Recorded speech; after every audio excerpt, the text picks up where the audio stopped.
فلا أقسم بمواقع النجوم وإنه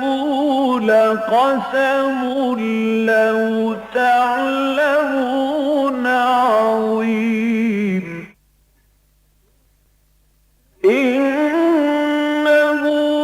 لقرآن كريم في كتاب مكنون لا يمسه إلا المطهرون تنزيل من رب العالمين.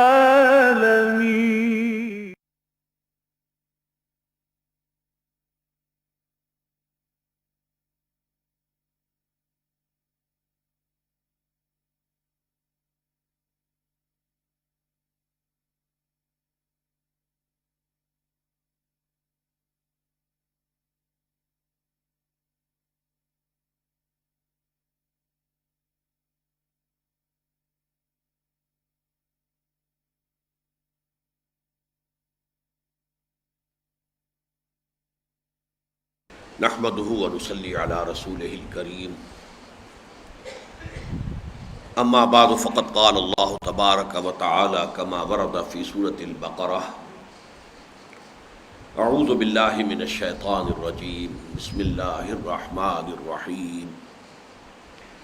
ومن الناس من يعجبك قوله في الحياة الدنيا ويشهد الله على ما في قلبه وهو ألد الخصام وَإِذَا تَوَلَّى سَعَىٰ فِي الْأَرْضِ لِيُفْسِدَ فِيهَا وَيُهْلِكَ الْحَرْثَ وَالنَّسْلَ وَاللَّهُ لَا يُحِبُّ الْفَسَادَ وَإِذَا قِيلَ لَهُ اتَّقِ اللَّهَ أَخَذَتْهُ الْعِزَّةُ بِالْإِثْمِ فَحَسْبُهُ جَهَنَّمُ وَلَبِئْسَ الْمِهَادُ وَمِنَ النَّاسِ مَن يَشْرِي نَفْسَهُ ابْتِغَاءَ مَرْضَاتِ اللَّهِ وَاللَّهُ رَءُوفٌ بِالْعِبَادِ صدق اللہ العظیم۔ سورہ بقرہ میں ہم جس مقام پر اس وقت ہیں، آیت نمبر 204 سے آیت نمبر 213، ان 10 آیتوں کی تلاوت آپ نے سماعت فرمائی، اور میں نے بھی 3 آیات دوبارہ تلاوت کی ہیں۔ یہ 10 آیات سورہ بقرہ کی بہت مشابہ ہیں سورہ بقرہ کے دوسرے رکوع سے۔ آپ کے علم میں ہے کہ سورہ بقرہ کے پہلے رکوع میں 2 قسم کے اشخاص کا تذکرہ ہوا۔ ایک وہ کہ جن کے دلوں میں اللہ کا خوف تھا، تقویٰ تھا، اور وہ پھر اللہ کی کتاب یعنی قرآن حکیم سے جو ہدی للناس ہدی للمتقین بن کر آئی تھی، انہوں نے اس سے بھرپور استفادہ کیا۔ جن کے کچھ اوصاف بیان ہوئے، پھر فرمایا یہ وہ لوگ ہیں اولئک علی ھدی من ربہم واولئک ھم المفلحون۔ پھر دوسرا گروہ وہ تھا کہ جو کفر پر اڑ چکا تھا، اور یہاں اشارہ اصل میں ہے کفار مکہ کی طرف کہ جن کو حضور 12-13 برس تک دعوت دیتے رہے تھے، اس کے باوجود وہ اپنے کفر اور شرک پر اڑے ہوئے تھے۔ ان کے بارے میں صرف ایک اجمالی فیصلہ آیا کہ ختم اللہ علی قلوبہم وعلی سمعہم وعلی ابصارہم غشاوہ ولہم عذاب عظیم۔ اب ان کے دلوں پر اور ان کے کانوں پر اللہ تعالیٰ نے مہر کر دی ہے، اور ان کی آنکھوں کے آگے پردے ڈال دیے ہیں، اور ان کے لیے تو بڑا عذاب ہے، یہ تو اب دوزخ کا ایندھن بن کر رہیں گے۔ اس کے بعد ایک تیسرا کردار بیان ہوا۔ وہ کردار ہے کہ جو ہمارے جو معروف جو الفاظ ہیں ان کے اعتبار سے سب سے زیادہ تو فٹ ہوتا ہے منافقین پر، لیکن قرآن کا انداز ایسا ہے کہ وہی کردار جو ہے اس پر پورے اتر رہے تھے اس وقت کے یہودی بھی۔ تو دوسرے رکوع کے ضمن میں بھی سمجھ لیجئے کہ پس منظر میں منافقین بھی ہیں اور یہود بالخصوص ان کے علماء بھی ہیں۔ بعین ہی وہی صورت ان 10 آیات کیا ہے، ان میں منافقین کا بھی تذکرہ ہے اور اس کے ساتھ ہی اہل کتاب کا۔ لیکن میں یہ چاہتا ہوں کہ لفظ نفاق کے بارے میں پہلے چند باتیں آپ دوبارہ ذہن میں تازہ کر لیں، اگرچہ ہماری ان مجالس میں بار بار یہ چیزیں زیر بحث آئی ہیں۔ پہلی بات تو یہ کہ نفاق کا لفظ پورے مکی قرآن میں صرف ایک دفعہ آیا، 2/3 قرآن جو ہے مکی ہے، مکی صورتوں پر مشتمل ہے، اس میں کہیں لفظ نفاق یا منافق نہیں آیا سوائے ایک کے۔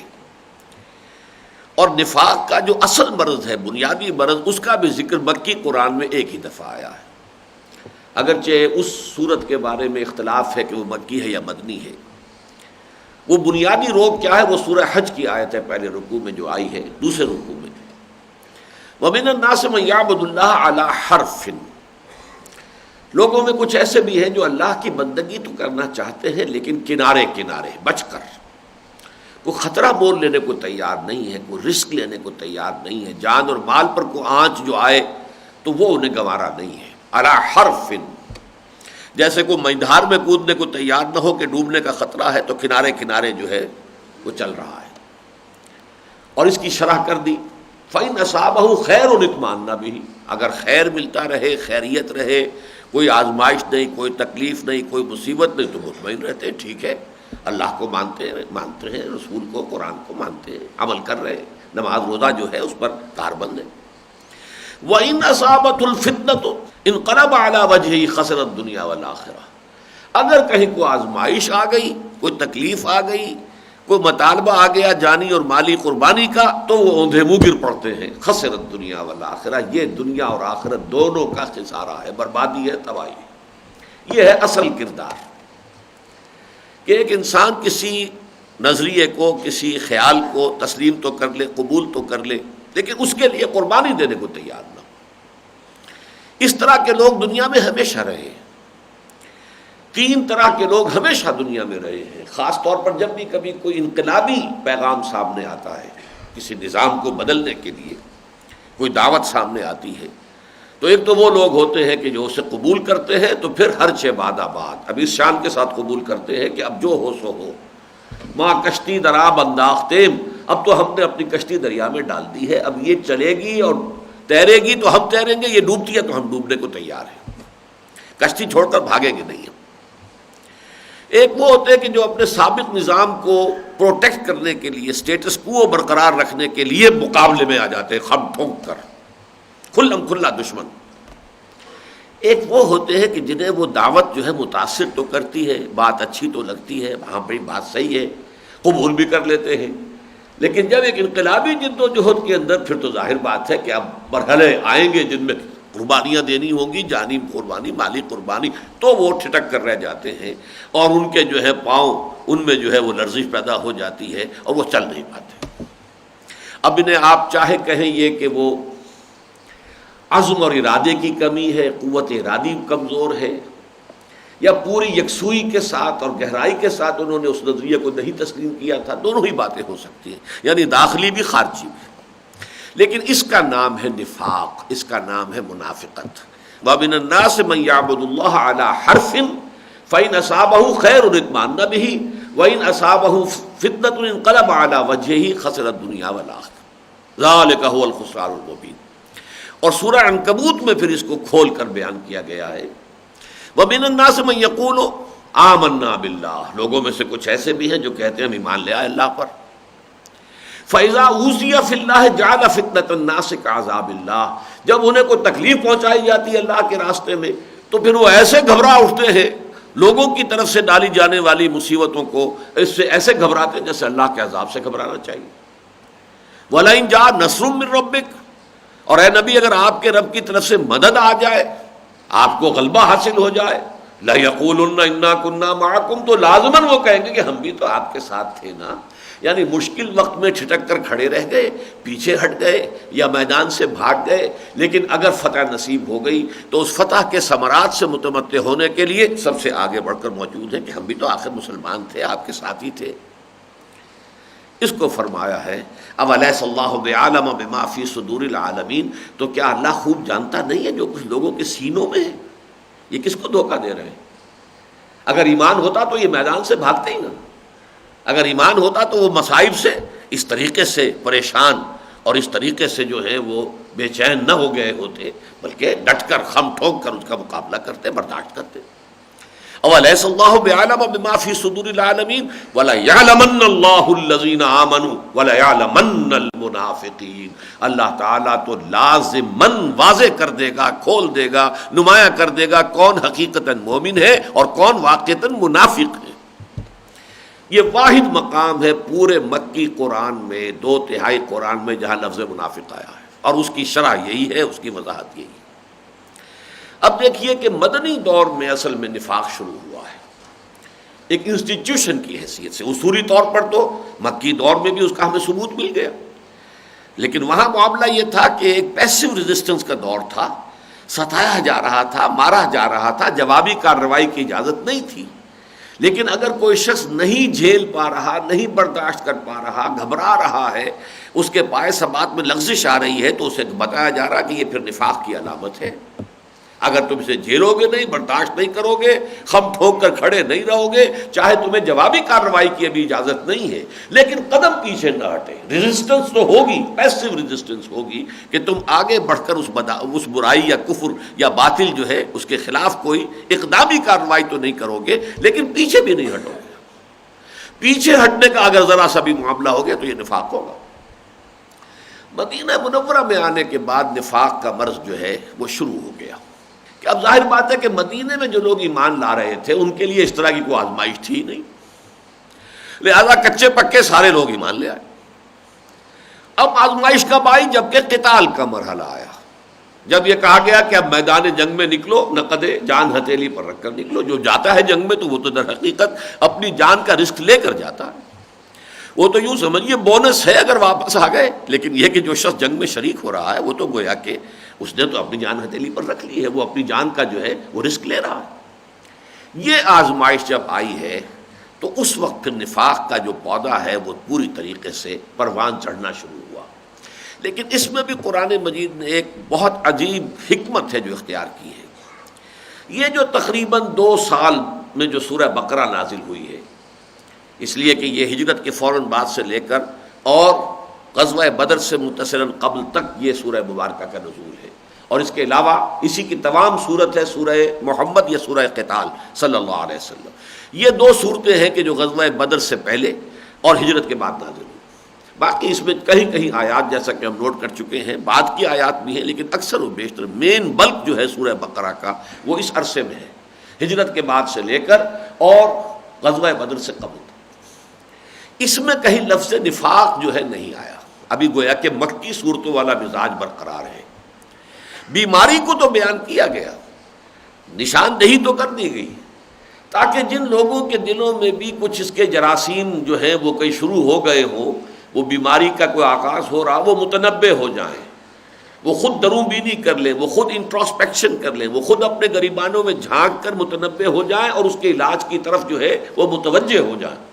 لیکن یہ کہ لفظ نفاق ابھی ان 2 صورتوں کے اندر نہیں آیا، بلکہ نفاق کا وہ اصل مرض جو اسے بیان کر دیا گیا۔ اس میں بھی ایک بات اور نوٹ کیجئے کہ اس نفاق کے ضمن میں قرآن مجید میں کہیں بھی منافقوں سے خطاب کرتے ہوئے یا ایھا الذین نافقوا کے الفاظ نہیں آئے، پورے قرآن میں نہیں ہے۔ حالانکہ ظاہر بات ہے کہ منافقین سے خطاب تو ہے، یہ تم کس راستے پر جا رہے ہو، اپنی اصلاح کرو، اپنی غلطی پر، اپنی بیماری پر متنبہ کرو ہو جاؤ۔ ابھی تو تمہارا یہ مرض جو ہے فرسٹ سٹیج میں ہے، جیسے ٹی بی ہوتی ہے، فرسٹ سٹیج ہے، سیکنڈ سٹیج ہے، تھرڈ سٹیج ہے، لیکن پہلی سٹیج میں ہی علاج ہو جائے تو یہ بڑی آسانی سے جو ہے اس پر قابو پایا جا سکتا ہے، تو متنبہ ہو جاؤ۔ لیکن یا ایھا الذین نافقوا کہیں نہیں ہے، بلکہ خطاب جہاں بھی ہے یا ایھا الذین آمنوا سے، اس لیے کہ اس صیغے میں در حقیقت مسلمانوں سے خطاب کیا جا رہا ہے، اور مسلمان جو ہے 3 قسم کے ہو سکتے ہیں، یا تو حقیقی ایمان دل میں موجود ہے، مومن صادق ہے، ان کے دل میں ایمان ہے، عمل میں اسلام ہے، یا اس کے برعکس ہے، عمل میں اسلام ہے اور دل میں کھوٹ ہے، نفاق ہے، دھوکہ دینے کا ارادہ ہے۔ یا ایک تیسری شکل ہو سکتی ہے کہ بس سرسری سا ایمان تو لے آئے، مان لیا، چونکہ پورے قبیلے نے فیصلہ کیا ہے، اب میں بھی تو قبیلے کا فرد ہوں، قبیلے کے چودھریوں نے بیٹھ کر طے کر لیا کہ اب تو بس اسلام لے آنا چاہیے، ہمیں جا کر محمد صلی اللہ علیہ وسلم کے سامنے اطاعت قبول کر لینی چاہیے، وہ بھی شامل ہو گئے۔ اگرچہ وہ ایمان مثبت طور پر اس کے دل میں ابھی نہیں آیا، لیکن کوئی دھوکہ دینے کی نیت بھی نہیں ہے، لہذا وہ نہ منافق ہے اور نہ مومن ہے، بلکہ بین بین ہے۔ قالت الاعراب آمنا قل لم تؤمنوا ولكن قولوا اسلمنا ولما يدخل الايمان في قلوبكم وان تطيعوا الله ورسوله لا يلدكم من اعمالكم شيئا ان الله غفور رحیم۔ یہ بدو دعویٰ کر رہے ہیں کہ ہم ایمان لے آئے، نبی آپ ان سے کہہ دیجئے تم ایمان ہرگز نہیں لائے ہو، ہاں تم یہ کہہ سکتے ہو کہ ہم اسلام لائے، اسلام لے آئے، مسلمان ہو گئے، ہم نے اطاعت قبول کر لی، اور ابھی تک ایمان تمہارے دلوں میں داخل نہیں ہوا، تاہم اس کے باوجود اگر تم اللہ اور اس کے رسول کی اطاعت کرتے رہو گے، جو کہ اطاعت کلی ہوگی، ہمہ تن ہوگی، ہمہ وقت ہوگی، تو اللہ تعالیٰ تمہارے اعمال میں کوئی کمی نہیں کرے گا، اس کا بھرپور اجر و ثواب تمہیں دے دے گا۔ یہ اللہ کی رعایت ہے اس کی شان غفاری اور رحیمی کے حوالے سے۔ ان اللہ غفور الرحیم، اللہ غفور ہے، رحیم ہے، وہ تمہیں اس کیفیت کے اندر بھی اگر تم اطاعت پر کاربند رہو گے تو تمہارے اعمال کا اجر و ثواب تمہیں دے دے گا۔ تو یا ایھا الذین آمنوا کا خطاب جب بھی قرآن مجید میں آتا ہے، مدنی صورتوں میں ہی ہے یہ خطاب کا صیغہ، جیسا کہ میں کئی دفعہ عرض کر چکا ہوں، مکی صورتوں میں تو ہے ہی نہیں، صرف ایک استثناء ہے سورہ حج کے اندر، اور سورہ حج جو ہے وہ مختلف فی ہے کہ وہ مکی ہے یا مدنی ہے۔ یا ایھا الذین آمنوا ارکعوا واسجدوا واعبدوا ربکم، یہ ایک آیت ہے، ورنہ کہیں یا عبادی الذین آمنوا، یا عبادی الذین اسرفوا اس طرح ہے، یا حضور سے کہا گیا کہ کل عبادی، میرے بندوں سے یہ کہہ دیجئے، براہ راست خطاب نہیں ہوتا، وہ خطاب ہوا ہے کہ جب مسلمان ایک امت کی حیثیت اختیار کر چکے ہیں، ہجرت کے بعد تحویل قبلہ ہو گیا ہے، اب گویا کہ ایک امت کے طور پر وجود جو ہے مسلمانوں کا ہے، اب ان سے بحیثیت امت خطاب ہے یا ایھا الذین آمنوا سے۔ تو یہ چند باتیں ذہن میں رکھیے، اور جیسا کہ میں عرض کر رہا تھا کہ چونکہ یہود کا معاملہ تھا مدینے میں، یہودی بھی اس اعتبار سے منافقین کے مشابہ تھے، ان دونوں کے مابین ایک قدر مشترک تھی۔ یہودی بھی کہتے تھے ہم اللہ کو بھی مانتے ہیں، اللہ کی توحید کو بھی مانتے ہیں، آخرت کو بھی مانتے ہیں، تو ہمیں بھی مسلمان مانو۔ بس صرف یہی ہے نا کہ ہم محمد کو نہیں مانتے صلی اللہ علیہ وسلم، لیکن اس سے ہمارا مسلمان ہونا تو جو ہے وہ آپ کو ماننا پڑے گا، ہم بھی حق پر ہیں، اللہ کو اور آخرت کو تو مانتے ہیں نا، اپنے رسول کو مانتے ہیں، اپنی کتاب کو مانتے ہیں، تم بھی مانتے ہو وہ اللہ کے رسول تھے، تم بھی مانتے ہو کہ تورات اللہ کی کتاب تھی، لہذا ہمارا دعویٰ یہ ہے کہ ہم بھی مسلمان ہیں۔ اور یہی معاملہ منافقین کا تھا، وہ کہتے تھے ہم اللہ کو بھی مانتے ہیں، آخرت کو بھی مانتے ہیں، اور محمد کو بھی مانتے ہیں، لیکن یہ کہ وہ ذرا مانتے تھے کوئی ڈھیلا ڈھالا سا ماننا۔ وہ یہ کہتے تھے کہ جو بات قرآن میں آ جائے وہ تو ٹھیک ہے کہ وہ تو اللہ کی طرف سے، اس کی تو اطاعت ہم کریں گے، لیکن یہ بعض اقدامات جو محمد خود کر دیتے ہیں یہ ہمارے لیے قابل قبول نہیں ہے۔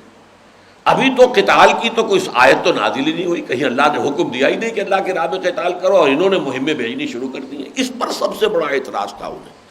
اس لیے کہ ظاہر بات ہے کہ جب حضور نے 7واں مہینہ ہجرت کے بعد سے لے کر 7ویں مہینے سے آپ نے فوجی مہمیں شروع کر دی، اس وقت تک ابھی حکم قتال آیا ہی نہیں تھا۔ اذن قتال تھا تو اس درجے میں تھا کہ اگر تم پر جنگ ٹھونسی جائے، تم پر کچھ زیادتی کی جائے، لیکن ابھی تو اذن قتال تک کی بات تھی، حکم قتال تو آیا ہی نہیں تھا۔ تو ان کا اعتراض یہ تھا کہ یہ جنگجوئی جو دکھا رہے ہیں محمد صلی اللہ علیہ وسلم، معاذ اللہ میں ان کا قول نقل کر رہا ہوں، یہ جو معلوم ہوتا ہے اوور ایمبیشس ہے، اور یہ ہماری جانوں کا جو ہے رسک لے رہے ہیں، اور اتنی بڑی طاقت قریش کے ساتھ ٹکرانے کی انہوں نے فکر کر لی ہے، تو یہ در حقیقت یہ ان کا ذاتی فعل ہے، تو ہم اس کو ماننے کو تیار نہیں، اس لیے کہ ساری آزمائی اسی فعل میں آ رہی تھی۔ تو گویا کہ یہ ان میں قدر مشترک بھی تھا کہ یہود جو ہے وہ حضور کو سرے سے رسول ماننے کو تیار نہیں تھے، یہ مانتے تو تھے لیکن پورے طور سے رسول کی اطاعت کو قبول کرنا ایز سچ یہ ان پر دوبر گزر رہا تھا۔ یہ بات بڑی تفصیل سے آگے سورہ نساء کے اندر بہت تفصیل سے آئی ہے کہ نفاق کے جو 3 بڑے بڑے شعبے وہاں بیان ہوئے، ان میں سے پہلا یہی ہے کہ رسول کی اطاعت جو ہے ان پر بڑی شاخ گزرتی ہے۔ اس لیے انہوں نے کہا تھا کہ ابھی کوئی صورت تو نازل ہی نہیں ہوئی، چنانچہ سورہ قتال جب نازل ہوئی ہے، سورہ محمد بھی اس کا نام ہے صلی اللہ علیہ وسلم، سورہ قتال بھی ہے، تو اس صورت کے اندر پھر کہا گیا کہ جب وہ صورت نازل کر دی گئی فَإِذَا أُنزِلَتْ سُورَةٌ مُحْكَمَةٌ، تب اب ان کے جان پر بن گئی ہے، اب کیا کریں، کچھ نہیں کر سکتے۔ تو وہ تو اے نبی آپ کو ایسے دیکھ رہے ہیں جیسے وہ شخص دیکھا کرتا ہے کہ جس کے اوپر موت کی غشی طاری ہو رہی ہو، اور اس کی جو آنکھ کے ڈیلے جو ہیں ادھر ادھر جو ہے گھوم رہے ہیں، اس طریقے سے منافقین کی جان پر بن گئی ہے کہ ہمارے اوپر تو حجت اب قائم ہو گئی، ہم نے تو یہ کہا تھا کہ ابھی قرآن میں تو کوئی حکم نازل نہیں ہوا، اب تو سورت محکمہ بھی نازل ہو گئی، اب ہمارے لیے کوئی جائے فرار نہیں۔ تو یہودی جو ہے یوں سمجھیے کہ وہ در حقیقت حضور کے خلاف پھر ان منافقین کو بھڑکاتے تھے، انہیں سپورٹ کرتے تھے، بلکہ جدید اصطلاح میں آپ کو کے سامنے رکھوں گا، جیسے کہ کسی جگہ پر بڑا جنگل ہے، اس میں اونچے اونچے درخت بھی ہیں، درختوں کے نیچے انڈر گروتھ بھی ہوتی ہے، کوئی جھاڑیاں ہیں، کوئی پودے ہیں، وہ درختوں کے طفیلی ہیں، اسی طریقے سے در حقیقت یہ نفاق کا پودا جو ہے یہ ایک انڈر گروتھ کی حیثیت سے جو یہودی تھے مدینے میں پہلے سے آباد، ان کے زیر سایہ یہ پروان چڑھا ہے۔ لہذا ان دونوں گروہوں میں کچھ چیزیں قدر مشترک کی حیثیت سے ہیں، اور یہ بات سورہ بقرہ کے دوسرے رکوع سے بھی نمایاں ہے اور ان آیات سے بھی۔ اب اس میں خاص طور پر پہلے جو ذکر ہو رہا ہے اس کو نوٹ کیجئے، وَمِنَ النَّاسِ مَن يُعْجِبُكَ قَوْلُهُ فِي الْحَيَاةِ الدُّنْيَا، اے نبی لوگوں میں سے کچھ ایسے بھی ہیں کہ جن کی بات آپ کو اس حیات دنیاوی میں بڑی اچھی لگتی ہے، بڑی لچھے دار گفتگویں کرتے ہیں، بہت چرب زبان ہیں، بہت جو ہے ذہانت کا ثبوت دیتے ہیں۔ فی الحیات دنیا سے یہ مراد ہے، دو مراد ہو سکتی ہے، ایک تو یہ کہ ظاہر بات ہے کہ ان کا جو ملمہ ہے اوپر کا، یہ چرب زبانی اور یہ زبان سے خوشامدیں کرنا، اور جس طریقے سے، اور وہ یشهد اللہ ویشهد اللہ علی ما فی قلبہ، اور وہ جو کچھ اپنے دل میں ہے اس پر اللہ کو بھی گواہ بناتا، اللہ گواہ ہے، خدا گواہ ہے، جو کچھ میں کہہ رہا ہوں وہ بالکل دل سے کہہ رہا ہوں، خلوص نیت سے کہہ رہا ہوں، صحیح کہہ رہا ہوں، تو اس کی بات آپ کو بڑی اچھی لگتی ہے۔ فی الحیات الدنیا، دنیا کی زندگی میں، یعنی آخرت میں جا کے جب پردہ اٹھ جائے گا تو معلوم ہوگا کہ یہ جو لچھے دار گفتگو تھی اس کے پیچھے در حقیقت انتہائی بغض اور دشمنی جو ہے وہ کار فرما تھی۔ بڑا ہی مکروہ چہرہ سامنے آئے گا، جبکہ ان کے چہرے پر جو یہ ماسک ہے، نفاق کا ماسک جب اتر جائے گا تو معلوم ہوگا کہ یہ حسین چہرہ نہیں تھا، یہ تو بہت ہی بدنما چہرہ تھا۔ تو یہ آخرت سے مراد یہ بھی ہے، اور یہ بھی ہے کہ در حقیقت یہ منافق جو تھے یہ ورلڈلی وائز تھے، جس کو ہم کہتے ہیں ورلڈلی وزڈم، دنیا کے معاملات میں بڑے سمجھدار، لہذا وہ جب آ کے باتیں کرتے تھے، اور یہ معاملہ یہود کا بھی تھا، ان میں سے کچھ لوگ آتے تھے، جیسا کہ کئی جگہ قرآن میں آیا ہے، اپنے ایمان کا بھی یقین دلاتے تھے کہ ٹھیک ہے جی، ہم بھی آخر اللہ کو ماننے والے ہیں، آپ کے ساتھی ہیں۔ خاص طور پر پہلے 16-17 مہینے جب انہی کے قبلے کی طرف رخ کر کے مسلمانوں نے نماز پڑھی تو وہ ایک طرح کی اپنائیت بھی محسوس کرتے تھے، بلکہ یہ بھی محسوس کرتے تھے کہ یہ تو ہمارے کیمپ فالوورز ہیں، یہ تو ہماری جو ہے ہمارے پیچھے چل رہے ہیں، ہماری پیروی کر رہے ہیں۔ اور پھر وہ کچھ نہ کچھ مشورے بھی دیتے تھے، اے محمد آپ ایسا کیجئے، یوں کیجئے، اس طرح کیجئے، ادھر سے اندیشہ ہے، ادھر سے خطرہ ہے، اس کا یہ سد باب ہے، ہم آپ کو بالکل اپنے خلوص نیت کے ساتھ مشورے دے رہے ہیں۔ اسی طرح کا معاملہ منافقین کا، اور خاص طور پر وہ آ کر کہتے تھے کہ یہ آپ خامخواہ جنگ و جدل کیوں جو ہے مول لے رہے ہیں، آخر یہ موت کے منہ میں جانا جو ہے، قریش کو چھیڑنا، چھیڑ چھاڑ تو شروع ہو گئی۔ جب حضور نے چھاپا مار دستے بھیجنے شروع کر دیے، اور 8 مہمات غزوہ بدر سے پہلے ہجرت کے 7ویں مہینے سے شروع کر دیا آپ نے، تو آپ چھیڑ رہے ہیں، کس کو چھیڑ رہے ہیں ذرا سوچئے تو صحیح، غور تو کیجئے۔ قریش کو چھیڑ کر بچیں گے ہم؟ کیسے بچیں گے؟ یہ تو گویا کہ اپنے آپ کو شیر کے منہ میں دینے کے مترادف ہے۔ لیکن یہ کہ اس بات کو وہ اس انداز سے نہیں کہ انہیں اپنی جانوں کے لالے پڑ گئے تھے، بلکہ وہ مصلحت اور اس میں یہ بہتری ہے، اور اس طریقے سے یہ کام بہتر طریقے سے ہو سکتا ہے، کیوں نہ ہم دعوت و تبلیغ کے ذریعے ہی سے اس بات کو پھیلاتے رہے۔ خود بخود جو ہے ہم اگر گڑ دے کر مار سکتے ہیں تو زہر دینے کی کیا ضرورت ہے، اور تلوار اٹھانے کی کیا ضرورت ہے؟ یہ ساری لچھے دار گفتگو ہے، چونکہ سورہ قتال میں، سورہ محمد میں بھی آیا ہے کہ دیکھو مسلمانوں، اب یہ دعوت و تحریک جو ہے محمد صلی اللہ علیہ وسلم کی، وہ قتال کے مرحلے میں داخل ہو چکی ہے، اب صلح جوئی کی باتیں مت کرو، وہ دور گزر گیا صلح جوئی کا، وہ وقت گزر چکا ہے، یہ دعوت اب اس مرحلے میں آ گئی ہے۔ وَلَا تَدْعُوا إِلَى السِّلْمِ، اب نہ یہ جو ہے سلم اور یہ جو ہے صلح جوئی، اس کی کوئی کوشش مت کرو، اب تو یہ چھڑ گیا مسئلہ، اب تو ہوا کہ یہ دعوت جو ہے اپنے اس آخری مرحلے میں داخل ہو چکی ہے۔ وَمِنَ النَّاسِ مَن يُعْجِبُكَ قَوْلُهُ فِي الْحَيَاةِ الدُّنْيَا، یہ يُعْجِبُكَ نہ سورہ منافقون میں بھی آیا ہے، وَإِذَا رَأَيْتَهُمْ تُعْجِبُكَ أَجْسَامُهُمْ وَإِن يَقُولُوا تَسْمَعْ لِقَوْلِهِمْ كَأَنَّهُمْ خُشُبٌ مُّسَنَّدَةٌ، اے نبی جب آپ ان منافقوں کو دیکھتے ہیں تو بڑے ان کے جسم جو ہیں تن و توش ہیں، چہرے بڑے بارونق ہیں، خوب کھاتے پیتے ہیں، دنیا کے اندر تو چونکہ کامیاب ہیں، صاحب ثروت ہیں، اور ان کو دنیا کے جو ہے عیش اور آرام بھی میسر ہیں، لہذا یہ جو ہے بڑے اچھے، بڑے یعنی مؤثر شخصیات کی حیثیت سے سامنے آتے ہیں، ان کو آپ دیکھتے ہیں تو آپ کو ان کا تنو توش بہت اچھا لگتا ہے. وَإِن يَقُولُوا تَسْمَعْ لِقَوْلِهِمْ، اور جب وہ کوئی بات کرتے ہیں تو آپ بڑی توجہ سے سنتے ہیں کہ یہ چودھری لوگ ہیں، یہ سمجھدار لوگ ہیں، یہ بڑے بااثر لوگ ہیں، صاحب حیثیت لوگ ہیں، ان کی بات سننی چاہیے. وہی بات یہاں ہے، وَمِنَ النَّاسِ مَن يُعْجِبُكَ قَوْلُهُ فِي الْحَيَاةِ الدُّنْيَا، اس دنیا کی زندگی میں یا اس دنیاوی زندگی کے معاملات کے بارے میں ان کا قول، ان کی رائے جب آپ کے سامنے آتی ہے تو آپ کو اچھی لگتی ہے، بڑی دل لبھانے والی باتیں ہوتی ہیں. وَيُشْهِدُ اللَّهَ عَلَى مَا فِي قَلْبِهِ، اب یہ اچھا اللہ کو گواہ بنانا، دیکھیے جو کچھ میں کہہ رہا ہوں اللہ جانتا ہے کہ میں ٹھیک کہہ رہا ہوں،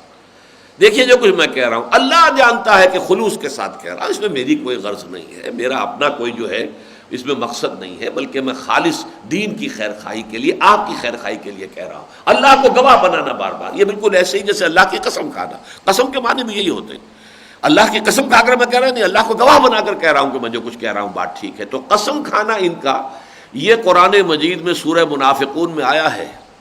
وہاں بھی ان کا لفظیہ آیا ہے، اذا جاءک المنافقون قالوا نشهد انک لرسول اللہ واللہ یعلم انک لرسولہ واللہ یشہد ان المنافقین لکاذبون. جب یہ نبی، یہ منافق آپ کے پاس آتے ہیں اور کہتے ہیں کہ ہم قسم کھا کر مانتے ہیں، کہتے ہیں کہ آپ اللہ کے رسول ہیں، آپ کسی شک میں نہ رہیے، ہم آپ کی رسالت پر یقین رکھتے ہیں، اور اللہ خوب جانتا ہے کہ آپ اس کے رسول ہیں، لیکن اللہ گواہی دیتا ہے کہ یہ جھوٹ بول رہے ہیں، ان کے دل میں وہ یقین موجود نہیں ہے. یعنی قول الحق ارید بہ الباطل، بات جو کہہ رہے ہیں وہ تو صحیح ہے، نشہد انک لرسول اللہ، ہم گواہ ہیں اس پر کہ آپ اللہ کے رسول، اب اس سے بڑی صداقت کیا ہوگی، سچی بات ہے اور قسم کھا کر کہہ رہے ہیں، لیکن ہے جھوٹی بات جو یہ کہہ رہے ہیں، اس لیے کہ یہ ان کے دل کی جو حقیقی کیفیت ہے یہ اس کی ترجمانی نہیں ہے. اسی میں آگے چل کر آیا سورہ منافقون میں، اتخذوا ایمانہم جنۃ فصدوا عن سبیل اللہ، انہوں نے اپنی قسموں کو ڈھال بنا لیا ہے. جب کوئی تقاضا مطالبہ آتا ہے نکلو اللہ کی راہ میں یا خرچ کرو اللہ کی راہ میں، اللہ گواہ ہے، اللہ کی قسم ہے، مجھے تو یہ عذر ہے، مجھے یہ تکلیف ہے، مجھے یہ مصیبت ہے، یہ مسئلہ جو ہے دامن گیر ہے، بیوی بیمار ہے، کوئی دیکھ بھال کرنے والا وغیرہ وغیرہ، 100 طرح کے بہانے اور قسم کے حوالے سے. اللہ گواہ ہے میں جو کچھ کہہ رہا ہوں صحیح کہہ رہا ہوں. تو یہ ہے در حقیقت ان کا ایک کردار جو سامنے آ رہا ہے. وَهُوَ أَلَدُّ الْخِصَامِ، حالانکہ وہ بدترین دشمن ہے. الد یعنی قوم لدہ کا لفظ قرآن مجید میں ہے، بڑی جھگڑالو قوم، دشمن قوم. اور الد افعل التفضیل، سب سے بڑھ کر کٹر ترین دشمن وہی ہے. خصام جو ہے یہ دو معنی دے سکتا ہے کہ یا تو یہ مصدر ہے الد الخصام، یعنی دشمنی میں سب سے بڑھ کر ہے، سخت ہے، یا خصم کی جمع خصام بھی ہے کہ یہ تمام دشمنوں میں سب سے بڑا دشمن ہے. یعنی ایک دشمن تو وہ ہے نا جو کفار قریش ہیں، وہ تو سامنے کے دشمن ہے، سامنے سے وار کرتے ہیں، وہ مقابلہ کرتے ہیں، علل اعلان کرتے ہیں،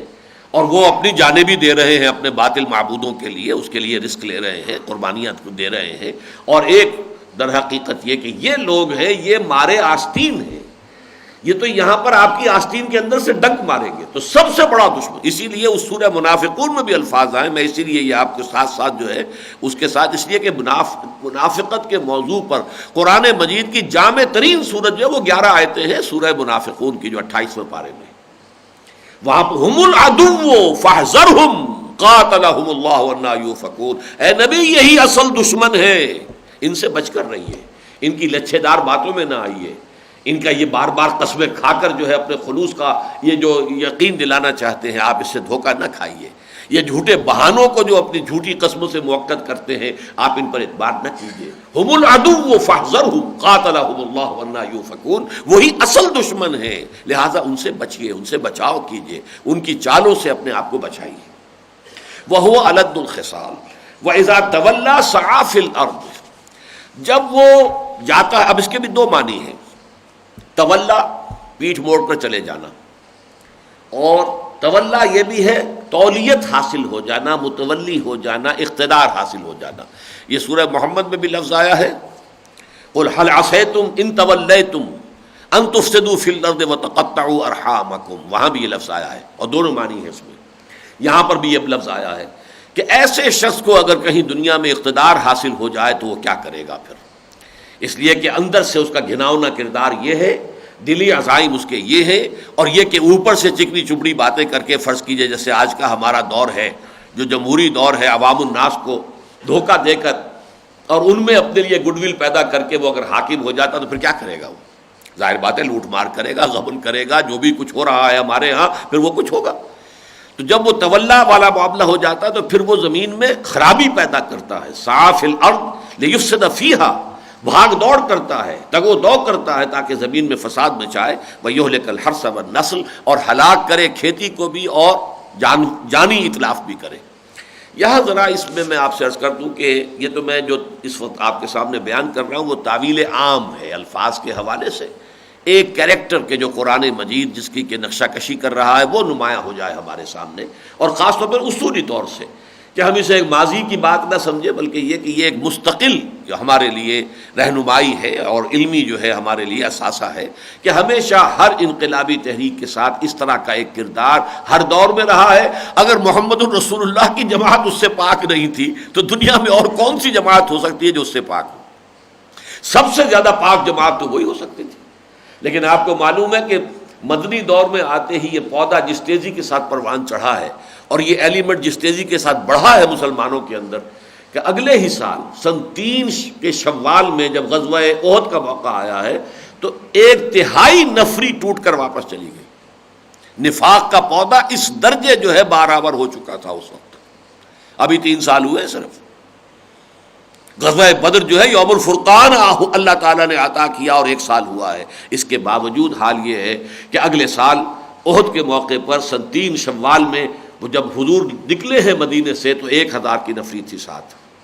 اور جب صف بندی ہونے لگی ہے سامنے وہ لشکر آگے آئے 3000 کا وہ صف بندی کر رہا ہے، ادھر حضور جو ہے وہ صف بندی کر رہے ہیں تو 300 آدمی وہاں سے چلے گئے، اور عین حالت جنگ سے چلے جانا، اس سے بڑی غداری کوئی ممکن نہیں، اس لیے کہ جو پیچھے رہ جاتے ہیں ان کی بھی ڈیمورلائزیشن کا اندیشہ ہے۔ چنانچہ ہے سورہ آل عمران میں کہ 2 گروہ اور بھی تھے، اذ ہمت طائفتان منکم ان تفشلا، 2 اور گروہ بھی تھے مسلمانوں تم میں سے کہ جو ذرا ڈھیلے پڑ گئے تھے جب انہوں نے دیکھا کہ 1/3 نفری تو ہماری واپس جا رہی، عین جنگ کے موقع پر جب صف بندی ہو رہی تب ساتھ چھوڑ کر جا رہا ہے، یہ تو یوں سمجھیے کہ عین پیٹھ میں چھرا گھونپنے کے مترادف ہے۔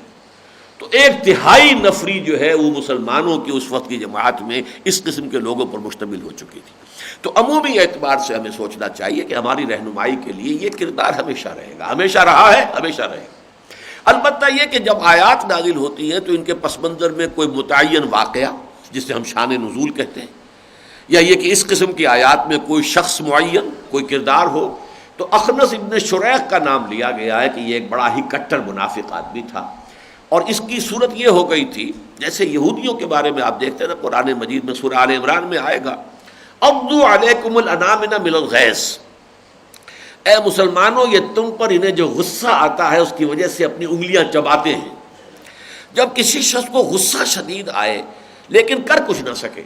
اب وہ کیا کرے گا؟ اپنی انگلیاں چبائے گا، اندر ہی اندر تیش اس کے اندر جو ہے وہ وٹ چڑھ رہا ہے، اس کو غصہ ہے اندر ہی اندر، پیچ و تاب جس کو ہم کہتے ہیں کھا رہا ہے وہ سب کچھ۔ یہ کیفیت ہو رہی تھی جیسے جیسے ان کی تمام ریشہ دوانیوں کے باوجود جب اسلام آگے بڑھ رہا ہے، دعوت آگے بڑھ رہی ہے، تو اب ان کے پاس سوائے اس کے کیا رہ گیا ہے کہ اپنی ہی غصے کی آگ میں خود ہی جلے۔ عضوا علیکم الانامل من الغیظ، تم پر یہ غصے کی وجہ سے اپنی انگلیاں چباتے ہیں۔ قل موتوا بغیظکم، اے نبی ان سے کہہ دیجئے کہ مرو، جلو اور بھسم ہو جاؤ اپنے اس حسد کی آگ میں، موتوا بغیظکم، اپنے اس غیظ کی آگ میں خود ہی جل جاؤ، مرو۔ یہی معاملہ منافقین کا تھا، وہ یہ دیکھ رہے تھے کہ یہ تو کامیابی کچھ ہو رہی ہے، محمد تو آگے بڑھتے جا رہے ہیں،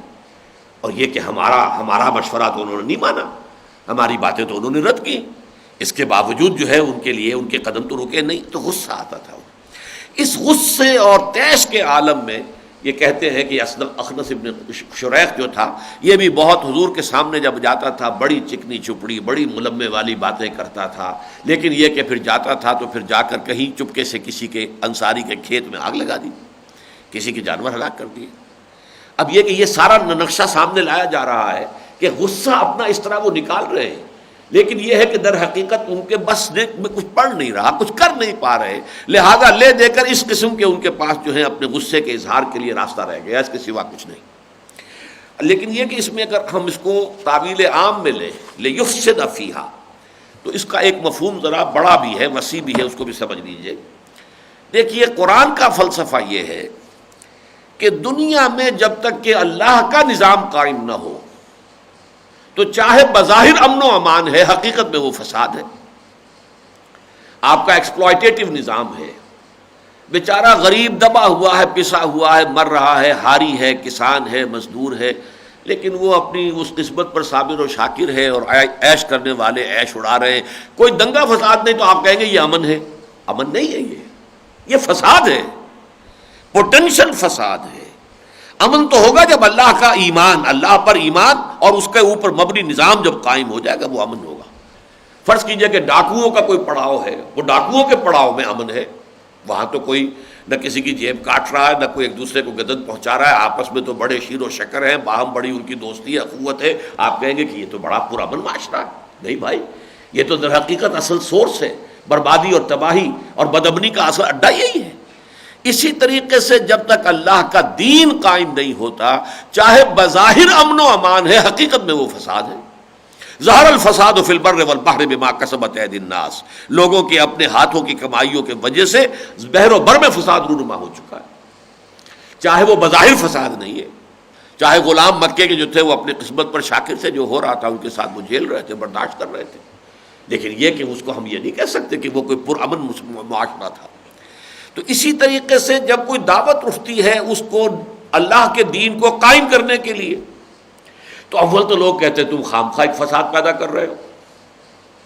کہ تم نے در حقیقت ہمارے ہاں تو امن تھا، کوئی لڑائی جھگڑا نہیں تھا، تم نے فساد کا بیج بو دیا ہے کہ یہ غلط ہے، یہ غلط ہے، یہ نظام غلط ہے، یہ ظلم ہے، یہ ایکسپلائٹیشن ہے، یہ تو تم نے کہا نا بھائی، تو فساد تو تم نے پیدا کیا۔ تو بسا اوقات ان کا الزام آتا تھا کہ تم مفسد ہو، جبکہ اہل ایمان کہتے تھے کہ ہم جس امن کو قائم کرنے کی جد و جہد کر رہے ہیں، جو شخص اس ہماری جد و جہد میں رکاوٹ ڈالتا ہے وہ مفسد ہے، وہ در حقیقت وہ عظیم تر امن کے قیام کی جد و جہد کو آگے جو موانع پیدا کر رہا، اصل فساد یہ ہے۔ یہی بات سورہ بقرہ کے دوسرے رکوع میں آئی ہے، وَإِذَا قِيلَ لَهُمْ لَا تُفْسِدُوا فِي الْأَرْضِ قَالُوا إِنَّمَا نَحْنُ مُصْلِحُونَ أَلَا إِنَّهُمْ هُمُ الْمُفْسِدُونَ وَلَكِنْ لَا يَشْعُرُونَ۔ جب ان سے کہا جاتا ہے کہ مت فساد مچاؤ زمین کے اندر، تو ہم تو اصلاح چاہتے ہیں، اصلاح کرنے والے ہیں، یہ فساد تو محمد مچا رہا ہے صلی اللہ علیہ وسلم۔ انہوں نے جو ہے یوں سمجھیے کہ خامخواہ کی چھیڑ خانی شروع کر دی ہے قریش کے ساتھ، اس کا نتیجہ کیا نکلے گا؟ یہ تو بہت بڑا فساد رونما ہو جائے گا۔ تو ہم تو اصلاح چاہتے ہیں کہ بھائی چارے کے ساتھ بات کرو، دعوت و تبلیغ کے کام کو جاری رکھو، بس اللہ اللہ خیر صلی اللہ، اللہ کو منظور ہوگا تو بات ہو جائے گی پوری۔ لہذا اصل میں فسادی ہم نہیں ہیں، فسادی تم ہو، جبکہ قرآن نے کہا نہیں، الا انہم ہم المفسدون۔ وہ جو نظم جماعت ہے، وہ جو تحریک ہے، وہ جو جد و جہد ہو رہی ہے، جس کے نتیجے میں کہ اصل اور دیر پا امن قائم کرنا مقصود ہے، اس کو جو نقصان پہنچا رہے ہیں، جو اس کے راستے میں رکاوٹ ڈال رہے ہیں، جو اس جماعت کے نظم کو درہم برہم کر رہے ہیں، جو اس کے کارڈرز کے اندر تشویش پیدا کر رہے ہیں، ڈسسینشنز پیدا کر رہے ہیں، اختلاف رائے پیدا کر رہے ہیں، مایوسی پیدا کر رہے ہیں، در حقیقت یہ مفسد ہے۔ تو فساد کا ایک قرآن مجید کی اپنی ٹرمینالوجی بھی ہے کہ منافقین کے بارے میں کہا گیا وَإِذَا قِيلَ لَهُمْ لَا تُفْسِدُوا فِي الْأَرْضِ قَالُوا إِنَّمَا نَحْنُ مُصْلِحُونَ أَلَا إِنَّهُمْ هُمُ الْمُفْسِدُونَ وَلَكِنْ لَا يَشْعُرُونَ۔ انہیں شعور نہیں ہے، اصل میں یہ صلح جوئی کی باتیں جو کر رہے ہیں اور حضور کی طرف سے جو اقدام کا مرحلہ شروع کر دیا گیا ہے اس پر جو تنقید کر رہے ہیں، تو حقیقت میں یہ ہے فساد۔ اب اس کے بعد آگے دیکھیے وَإِذَا قِيلَ لَهُ اتَّقِ اللَّهَ أَخَذَتْهُ الْعِزَّةُ بِالْإِثْمِ۔ اب یہ کردار پورا سامنے آ رہا ہے، اور میں یہ اس لیے اس کو جنرلائز کر کے بیان کر رہا ہوں کہ جو لوگ بھی اگر کسی جد و جہد میں ہیں، جن لوگوں کا تو کسی ایکٹیو جد و جہد سے تعلق ہی نہیں، شناسائی ہی نہیں، کوئی اس کے ساتھ ابھی تعارف ہی نہیں، ان کے لیے تو یہ باتیں ایک تاریخ کی بس بات ہے، پرانی باتیں ہیں، وہ تو اساطیر الاولین سمجھتے ہیں، معاذ اللہ چاہے کہیں نہ، لیکن وہ یہی سمجھتے ہیں کہ اگلی قصوں کے اگلے لوگوں کے کہانیاں ہیں، واقعات ہیں، بس انہوں نے پڑھ لیا یہ اخنس ابن شریق کے حق میں یہ ایک آیت نازل ہوئی ہے، بس کافی ہے ان کے لیے، گویا کہ ہم سے تو کوئی سروکار اس کا ہے ہی نہیں، کوئی تعلق ہی نہیں، ہمارے لیے تو اس میں کوئی رہنمائی نہیں، کوئی ریفرنس ہے ہی نہیں، فریم آف ریفرنس کے اندر ہم آتے ہی نہیں کہیں۔ لیکن یہ کہ اس فریم آف ریفرنس میں وہ لوگ آ جائیں گے کہ جو دین کے اقامت کی جد و جہد میں شریک ہوں، ان کو اپنے ارد گرد دیکھتے رہنا چاہیے، آنکھیں کھول کر، چوکس ہو کر۔ ہم العدو فاحذرہم، یہ جو ففتھ کالمسٹ آنسر ہے تمہاری تحریک کے اندر ہے، تمہاری جماعت کے اندر ہے، شامل تمہاری امت کے اندر اپنے آپ کو کروا رہا ہے یہ ذرا ان کی طرف سے چوکس رہو، چوکنے رہو، ہوشیار رہو، پوری طریقے سے حفاظت کرو اپنی۔ تو اس حوالے سے ذرا میں چاہتا ہوں کہ جنرلائزڈ انداز میں اس بات کو سمجھیں۔ اب یہ بھی اسی کردار کا ایک نمونہ سامنے آ رہا ہے کہ جب اس سے کہا جاتا اللہ سے ڈرو، یہ کیا تم نے طرز عمل اختیار کیا ہے، اس کو چھوڑو۔ اخذت العزت بالاسم، تو اس کی جو جھوٹی عزت نفس ہے اسے اور جما دیتی ہے گناہ پر۔ ایک شخص وہ ہوتا ہے کہ جس کے اندر نیک نیتی ہے، خلوص ہے، اس سے کوئی خطا ہو گئی ہے، کوئی شخص اسے متنبہ کرتا بھائی تم نے کام یہ غلط کیا، تو وہ اس سے سبق سیکھتا ہے، اپنی اصلاح کی کوشش کرتا ہے۔ جس کے اندر یہ خناس پیدا ہوا ہے، اخنس ہے، خناس جو ہے اس کے اندر پیدا ہوا ہے، تو وہ خناس جو ہے اس کا نتیجہ کیا نکلے گا کہ کسی نے چاہے کتنی ہی دل جوئی کے ساتھ اور کتنے ہی خلوص کے ساتھ اور اپنی درد مندی کے ساتھ کہا ہو کہ دیکھو تم اپنے روش پر نظر ثانی کرو، غور کرو، یہ صحیح نہیں ہے تمہارا طرز عمل، اس سے اس پوری دعوت کو، اس تحریک کو اللہ تعالیٰ کی طرف سے جو بھی یہ کام محمد الرسول اللہ والذین معہ کے حوالے کیا گیا ہے، تم اس نصب العین کے اندر جو ہے وہ رکاوٹ ڈال رہے ہو، تو ان کے اوپر اس کا رد عمل یہ ہوتا ہے کہ اور ضد اور ہٹ دھرمی جو ہے بڑھ جاتی ہے۔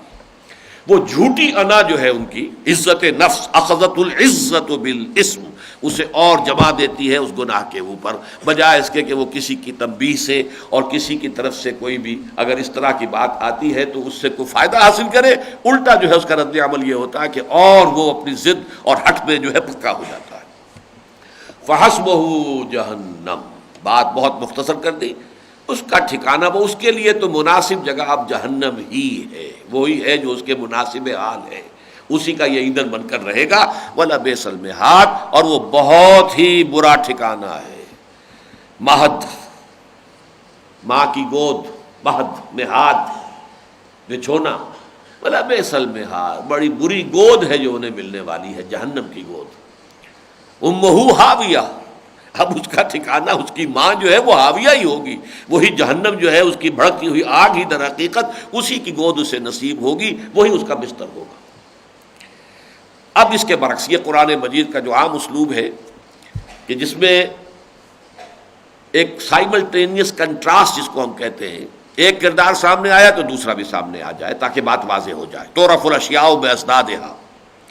وَمِنَ النَّاسِ مَن يَشْرِي نَفْسَهُ ابْتِغَاءَ مَرْضَاتِ اللَّهِ وَاللَّهُ رَءُوفٌ بِالْعِبَادِ، لوگوں میں کچھ ایسے بھی ہیں جو اپنی جان بیچتے ہیں، کھپاتے ہیں، لگا دیتے ہیں اپنے آپ کو اللہ کی رضا حاصل کرنے کے لیے۔ یہ ہے مومنین صادقین کا کردار۔ یشری، شرا یشری، بیچنا، اشترا یشتری، خریدنا۔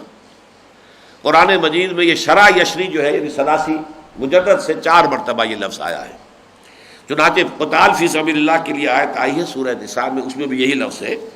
فَلْيُقَاتِلْ فِي سَبِيلِ اللَّهِ الَّذِينَ يَشْرُونَ الْحَيَاةَ الدُّنْيَا بِالْآخِرَةِ،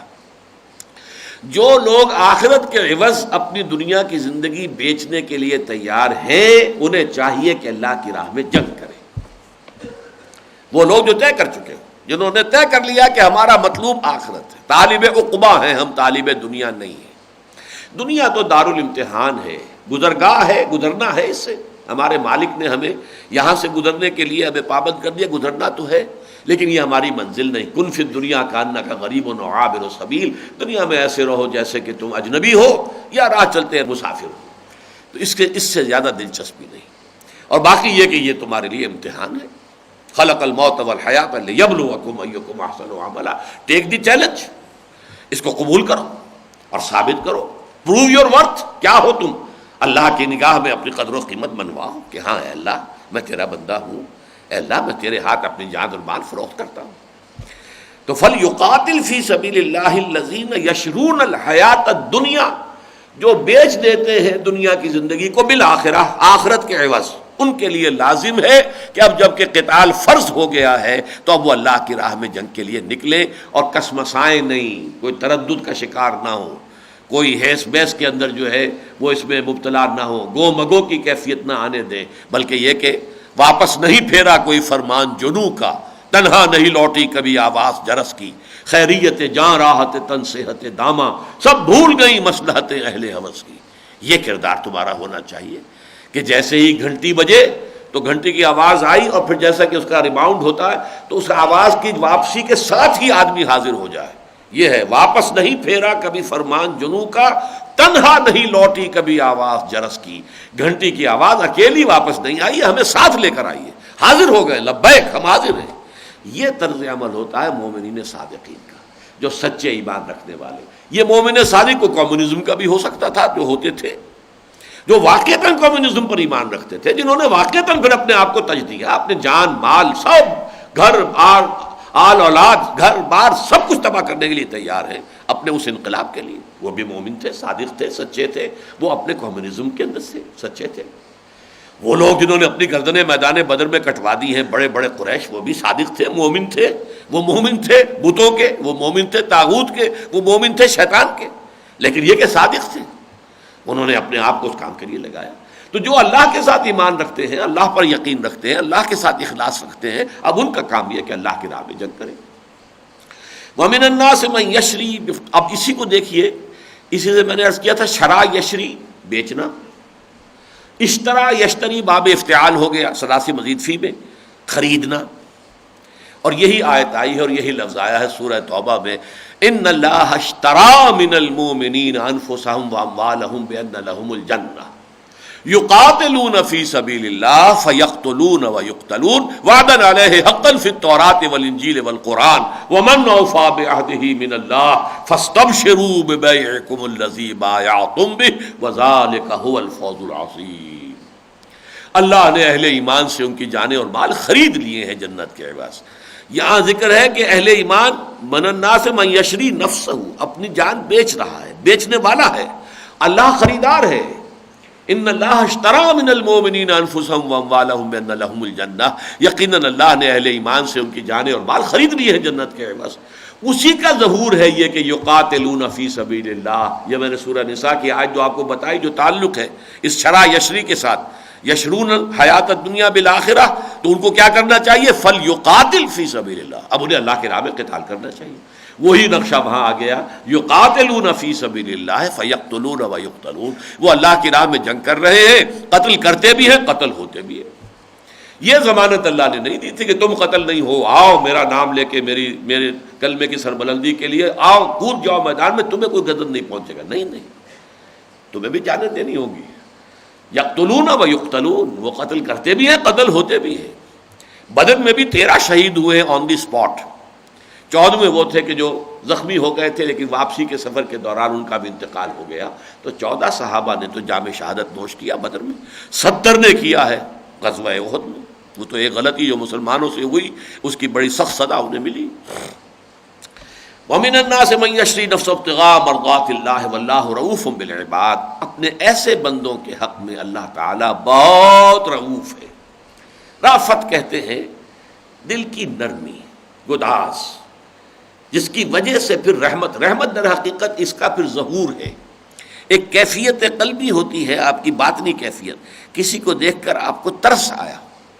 یہ ترس جس کو کہتے ہیں آپ، یہ ہے رافت. اس کے بعد پھر یہ ہے کہ آپ نے اس کی کوئی مدد کی، اس کی کسی تکلیف رفع کرنے کی کوشش کی، جو بھی آپ کے بس میں تھا، یہ رحمت ہے. تو رؤوف الرحیم، رأفتم و رحمہ، سورہ حدید میں بھی یہ جڑ کر آئے ہیں کہ جو حضرت مسیح پر لوگ ایمان لائے، اللہ تعالیٰ نے ان کے دلوں میں خاص طور پر رافت اور رحمت پیدا کر دی. اور حضور کے لیے یہ الفاظ آئے بالناس بالمؤمنین رؤوف الرحیم، یہ سورہ توبہ کے آخر میں آئے. تو رافت اور رحمت، تو اللہ تعالیٰ بہت رحیم ہے اپنے ایسے بندوں کے حق میں، بہت رؤوف ہے. یا ایھا الذین آمنوا ادخلوا فی السلم کافہ. اب دیکھیے جو میں نے ابتدا میں بات کہی تھی وہ یہاں نوٹ کر لیجیے. یا ایھا الذین آمنوا، در حقیقت یہ خطاب جو ہے کن سے ہو رہا ہے؟ مومنین صادقین سے نہیں ہے، وہ تو ہیں پہلے ہی پورے کے پورے دین میں داخل ہو گئے. یہ منافقوں سے، یا ایھا الذین نافقوا نہیں کہا، چونکہ وہ بھی بہرحال مدعی تھے ایمان کے، قانونی طور پر مسلمان تھے. یہ صیغہ خطاب جو ہے عام ہے مومنین صادقین کے لیے بھی، منافقین کے لیے بھی، اور ایسے لوگوں کے لیے بھی جن کے دل کے اندر کچھ بھی نہیں ہے، نہ ایمان ہے نہ نفاق ہے، زیرو لیول پر کھڑے ہوئے باطنی طور پر. لیکن یہ کہ بہرحال وہ مسلمانوں میں تو شامل ہیں، اور ان کا اسلام کو تو سورہ حجرات کی آیت نمبر 14 میں تسلیم بھی کیا اللہ نے. اس حوالے سے یہاں نوٹ کیجئے کہ یہاں روح سخن کس کی طرف ہے؟ ان منافقوں کی طرف. اے اہل ایمان، اے ایمان کے دعوے داروں. اگر ہم یہاں یہ ترجمہ کر دیں گے اہل ایمان کے بجائے اے ایمان کے دعوے داروں، تو یہ گویا کہ زیادہ مطابق واقعہ ہو جائے گی پس منظر کے ساتھ. ادخلوا فی السلم کافہ، سلم جو ہے اصل معنی میں اس کو کہیں گے تو اطاعت، اور اسی سے سلامتی، اور اسی سے اسلام، تین الفاظ جو ہیں یہ جڑے ہوئے، لیکن یہ کہ یہاں سلم کا لفظ آیا تو تینوں مراد ہے۔ اسلام میں داخل ہو تو پورے کے پورے، اب یہ کافہ جو ہے یہ آیا بطور حال، اور یہ دونوں کے لیے حال ہو سکتا ہے۔ تم اسلام میں داخل ہو یا اطاعت میں داخل ہو تو پورے کے پورے ہو، اپنی پوری شخصیت لے کر آؤ، کوئی ریزرویشن نہ ہو، میری زندگی کا یہ حصہ جو ہے یہ اس سے مستثنا رہے گا، باقی ان حصوں میں میں اطاعت قبول کرتا ہوں، نہیں۔ افتؤمنون ببعض الکتاب وتکفرون ببعض فما جزاء من يفعل ذلك منكم الا خزي في الحیاۃ الدنیا ویوم القیامۃ یردون الی اشد العذاب۔ تو کیا تم ہماری کتاب اور شریعت کے ایک حصے کو مانتے ہو اور ایک حصے کو رد کرتے ہو؟ تو جو شخص بھی تم میں سے یہ حرکت کرے گا اس کی سزا اس کے سوا کچھ نہیں ہے کہ دنیا میں ذلیل و خوار کر دیے جائیں اور قیامت کے دن سخت ترین عذاب میں جھونک دیے جائیں۔ آنا ہے پورے آؤ، سموچے آؤ، اور داخل بھی ہو تو پورے اسلام میں ہو، یہ نہیں کہ ادھورے اسلام میں۔ تو گویا کہ یہ چاہے اس کو آپ جو ہے حال سمجھے داخل ہونے والوں کے ساتھ، یا حال سمجھے اسلام کا کہ جس میں داخل ہوا جا رہا ہے، ان دونوں کیفیتوں کا گرامر کے اعتبار سے امکان موجود ہے، لیکن معنی ایک ہی ہے، پورے کے پورے اسلام میں داخل ہو جاؤ یا داخل ہو جاؤ پورے کے پورے اسلام میں، یعنی دونوں کا مفہوم تو یہی ہے، تمہاری پوری شخصیت اس اطاعت کو قبول کرے۔ یہ اطاعت کا قلادہ گردن میں جزوی نہیں، کلی ہوگا، پورے اسلام کو قبول کرو، یہ نہیں کہ اسلام کی یہ چیز تو میرے لیے قابل قبول نہیں ہے، وہ ایک شے کو رد کر دینا بھی کل کا رد کر دینا ہے، آل اور نن، کرو تو سب کو، نہیں تو چھوڑ دو، ٹیک اٹ اور لیو اٹ۔ یہ ایک وحدت ہے، ایک اکائی ہے، آرگینک ہول ہے، اس میں تقسیم نہیں ہو سکتی۔ تقسیم کرو گے تو اس کی سزا یہ دنیا میں ذلیل و خوار کر دیے جاؤ گے۔ فما جزاء من يفعل ذلك منكم الا خزي في الحیاۃ الدنیا ویوم القیامۃ یردون الی اشد العذاب۔ اور دنیا کا جو خزي في الحیاۃ الدنیا ہے وہ آج امت مسلمہ کی پیشانی پر لکھا ہوا ہے، جیسے دجال کے بارے میں آتا ہے اس کی پیشانی پر کافارا، کفر لکھا ہوا ہوگا، جسے ہر مومن پڑھ لے گا چاہے وہ پڑھا لکھا ہو یا نہ ہو۔ آج کے مسلمان امت کے اوپر ذلت، ضربت علیہم الذلۃ والمسکنۃ وباؤوا بغضب من اللہ، ہماری کوئی حیثیت نہیں۔ تعداد میں ہم 1/4 یا کم سے کم 1/5 ہے پوری دنیا کی آبادی کا۔ Every 5th human being is a Muslim. یہ بھی خیال ہے کہ شاید every 4th human being is a Muslim. 150 crore اگر ہے تو 600 کروڑ کل آبادی ہے، وہ بھی ابھی حال ہی میں ہوئی ہے۔ آپ کے علم میں ہوگا شاید بوسنیا میں کہیں وہ بچہ جب پیدا ہوا تو کہا گیا کہ یہ اب مکمل ہو گیا ہے، 6 ارب 6 بلین کی تعداد پوری ہو گئی ہے، یہ اس کے یہ آخری صفر جو لگی ہے اس پر وہ اس بچے کے ذریعے لگی ہے، بوسنیا کی کسی خاتون کا بچے پہ آیا تھا، اس کو بڑا سیلیبریٹ کیا گیا دنیا میں۔ 600 کروڑ کی آبادی میں 150 کروڑ مسلمان ہیں تو پھر 1/4 ہو گئے، کم سے کم 120 کروڑ جو ہے اس میں تو کسی شک و شبے کی گنجائش نہیں۔ لیکن ہے کہیں عزت نام کی شے مسلمان کے پاس؟ ذلت، مسکنت، نہ 3 میں نہ 13 میں، نہ G7 میں، نہ G8 میں، نہ G9 میں، نہ G15 میں، کہیں بھی نہیں، نہ سیکیورٹی کونسل کے اندر، وہاں کچھ بھی نہیں۔ ان کے جو پرماننٹ ممبرز ہیں وہ بھی اب کوئی بنے گا، آج کی عقل کی باتیں بن جائے گا، بھارت بنے گا، پوری دنیا اس کی پشت پر آ چکی ہے، اور ہماری حیثیت کوئی ہے ہی نہیں۔ اب تو ہمارا سب سے بڑا خریدار تھا امریکہ، اس نے کہہ دیا کہ اب زمانہ بدل گیا، جاؤ، اب مجھے تمہاری ضرورت نہیں۔ جیسا کہ BBC نے کہا، کلنٹن صاحب کی جو تقریر تھی غالباً 26 مارچ کی تھی، کہ امریکہ نے پاکستان کو دھوپ میں کھڑا کر دیا ہے کہ اب اپنے لیے سایہ کو تلاش کرنا، خود تلاش کرو یا سایہ بناؤ۔ وہ جو ہمارا سایہ تھا وہ ہم نے کھینچ لیا۔ تو فرمایا داخل ہونا ہے تو پورے کے پورے داخل ہو۔ یا ایھا الذین آمنوا ادخلوا فی السلم کافہ ولا تتبعوا خطوات الشیطان، اور دیکھو شیطان کے نقش پا کی پیروی نہ کرو، وہ دشمن ہے تمہارا، بار بار قرآن میں آیا ہے، وہ تمہارا لیے دشمن ہے، ازلی دشمن جس کو کہنا چاہیے، اس لیے کہ حضرت آدم علیہ السلام کو خلافت عطا ہوئی اور اسی کے اوپر اس کی بغاوت ہو گئی۔ اس نے تو اس وقت 7 مرتبہ قرآن مجید میں یہ قصہ آدم و ابلیس آیا ہے، 7 مرتبہ، 6 مرتبہ مکی صورتوں میں، 1 مرتبہ پھر سورہ بقرہ کے اندر 4تھے رکوع میں جو ہم پڑھ چکے ہیں،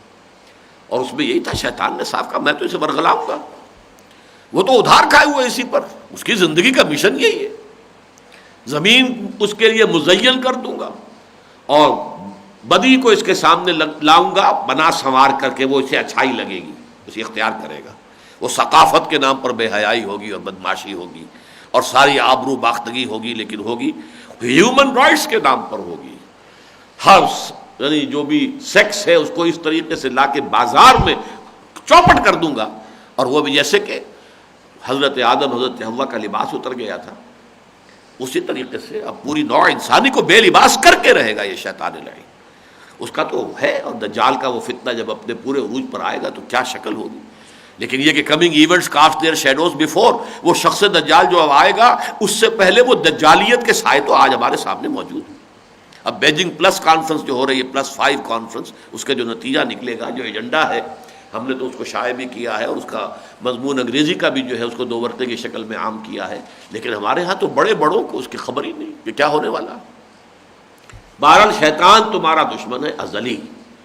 اس کی نقش قدم کی پیروی نہ کرو، انہ لکم عدو مبین، یقیناً وہ تمہارے لیے کھلا دشمن ہے، کھلم کھلا، اور وہ تو چونکہ ڈکلیئرڈ اینیمی ہے، اس نے صاف تمہارے اسی وقت سے کہہ رکھا ہے کہ میں انہیں برباد کروں گا، لأغوینہم اجمعین، میں ان سب کو جو ہے ان کا اغوا کر کے رہوں گا، اضلنہم، میں ان کو لازماً گمراہ کر کے رہوں گا۔ فإن زللتم من بعد ما جاءتکم البینات، اب دیکھیے ایک ہے تشویق کا رنگ تھا، یا ایھا الذین آمنوا ادخلوا فی السلم کافہ، یہ انداز نرمی کا،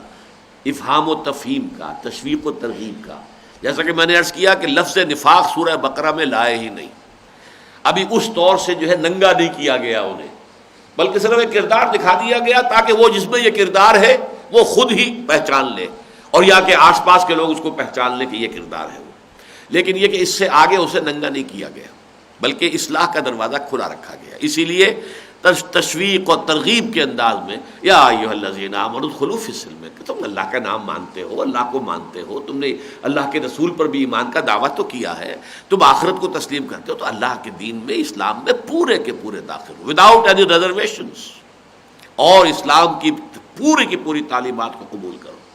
اس کے ساتھ اب تحدید آ رہی ہے، دھمکی بھی آ رہی ہے، فَإِن زَلَلْتُم مِّن بَعْدِ مَا جَاءَتْكُمُ الْبَيِّنَاتُ فَاعْلَمُوا أَنَّ اللَّهَ عَزِيزٌ حَكِيمٌ،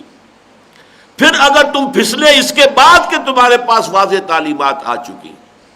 اب کوئی عذر نہیں ہے، بینات آ چکی ہیں، حقائق سامنے آ چکے ہیں، تمہارے دل نے بھی گواہی دی تھی کہ حق ہے، تب تم نے قبول کیا تھا، اب اگر تم پھسلے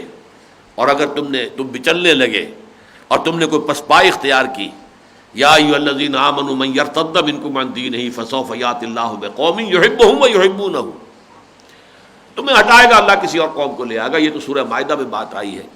ارتداد اگر تم نے شروع کیا، ارتداد معنوی، باطنی ارتداد، پیچھے ہٹنا، ایک ارتداد قانونی ہے، ایک شخص اسلام کو چھوڑ کر اعلانیہ طور پر جو ہے کفر میں چلا جائے، وہ اعلان ہے، وہ ارتداد ہے قانونی اعلانیہ، ایک ہے اندر ہی اندر ارتداد ہو رہا، پسپائی، الٹے پاؤں انسان پیچھے جا رہا ہے، لیکن اس نے لبادہ ابھی اسلام کا اوڑھا ہوا ہے، کور ابھی اسلام کا ہے، تو وہ کیفیت ان منافقین کی تھی۔ پھر اگر تم پھسل گئے اس کے بعد کہ تمہارے پاس بینات آ چکی ہیں، فَاعْلَمُوا أَنَّ اللَّهَ عَزِيزٌ حَكِيمٌ، تو جان لو کہ اللہ تعالیٰ زبردست ہے، کمال حکمت والا۔ اب یہ عزیز، زبردست، اس کے اندر در حقیقت بڑی دھمکی ہے، وہ ہر طرح کی سزا دینے پر تمہیں قادر ہے، عزیز ہے، زبردست ہے۔ جیسے کہ سورۃ التین ختم ہوتی ہے، أَلَيْسَ اللَّهُ بِأَحْكَمِ الْحَاكِمِينَ، کیا اللہ تعالیٰ تمام حاکموں سے بڑا حاکم نہیں ہے؟ تو اگر تم یہ غداری کرو گے، جس کو میں نے کہا تھا کہ غزوہ احد میں اب یہ 300 آدمی جو واپس چلے گئے، اس سے بڑی کوئی غداری ہو سکتی؟ اللہ تعالیٰ سزا دے گا۔ اس طریقے سے ان کو اوپر جو ہے وہ پوری شدت کے ساتھ پیروی کرو اور جو تقاضے ہیں انہیں پورا کرو۔ البتہ یہ نکتہ نوٹ کرنے کے قابل ہے، بعض لوگ کہتے ہیں، مغالطے میں ڈالتے ہیں کہ بس جیسے ہی حضور مدینے میں داخل ہوئے اسلامی ریاست قائم ہو گئی تھی۔ اسلامی ریاست قائم ابھی نہیں ہوئی تھی، جس معنی میں کہ ہم اسلامی ریاست یا آج کا ریاست کا تصور ہے۔ کوئی ریاست ایسی ہو سکتی ہے کہ جس کے فوجی عین میدان جنگ سے بھاگے اور پھر انہیں کوئی سزا نہ دی جائے۔ 300 آدمی جو میدان احد سے چھوڑ کر آئے جنگ، ان کو کوئی سزا نہیں دی حضور نے۔ اس لیے کہ ابھی وہ گورنمنٹ اسٹیبلش تھی نہیں پوری طرح، قبائلی ایک معاشرہ تھا، قبیلوں کے بڑے بڑے لوگ ایمان لے آئے تھے، باقی سارا قبیلہ بھی سمجھا گیا کہ ایمان لے آیا ہے، اللہ اللہ خیر صلی اللہ، ابھی کوئی نظم قائم نہیں ہوا، ابھی کوئی حکومت قائم نہیں ہوئی، اسی لیے مقدمات بھی وہ منافق جو تھے وہ بجائے حضور کے پاس اپنے مقدمے لانے کے وہ یہود کے علماء کے پاس چلے جاتے تھے، قرآن مجید میں ذکر موجود ہے، جاتے تھے ان سے اپنے فیصلے کرا لیتے تھے۔ کیا کسی ریاست میں اس کی اجازت ہو سکتی ہے کہ اس ریاست کی جو عدالت ہے اس کو چھوڑ کر کہیں اور آپ عدالت لے کر جائیں، کہیں اور اپنا مقدمہ طے کرائیں؟ کیا فوج سے اور جنگ سے بھاگنے والوں کو کوئی سرزنش نہیں نہیں ہوئی؟ البتہ پھر اصل ریاست جو ہے جس کو جدید سینس میں ہم کہیں گے اصل ریاست قائم ہوئی ہے فتح مکہ کے بعد۔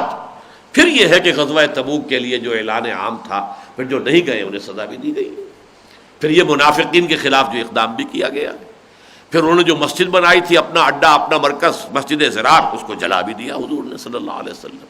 تو در حقیقت صحیح معنی میں جدید اصطلاح کے مطابق ریاست کا قیام جو ہوا ہے وہ فتح مکہ کی بات ہوا ہے۔ البتہ یہ کہ حضور کو ایک مقام حاصل ہو گیا تھا، آپ کے ہاتھ میں اتھارٹی آ گئی تھی، دونوں بڑے قبیلوں نے چونکہ ان کے بڑے سربراہ لوگوں نے ایمان کا اعلان کیا تھا، لہذا اس پہلو سے آپ کو ایک حیثیت تھی۔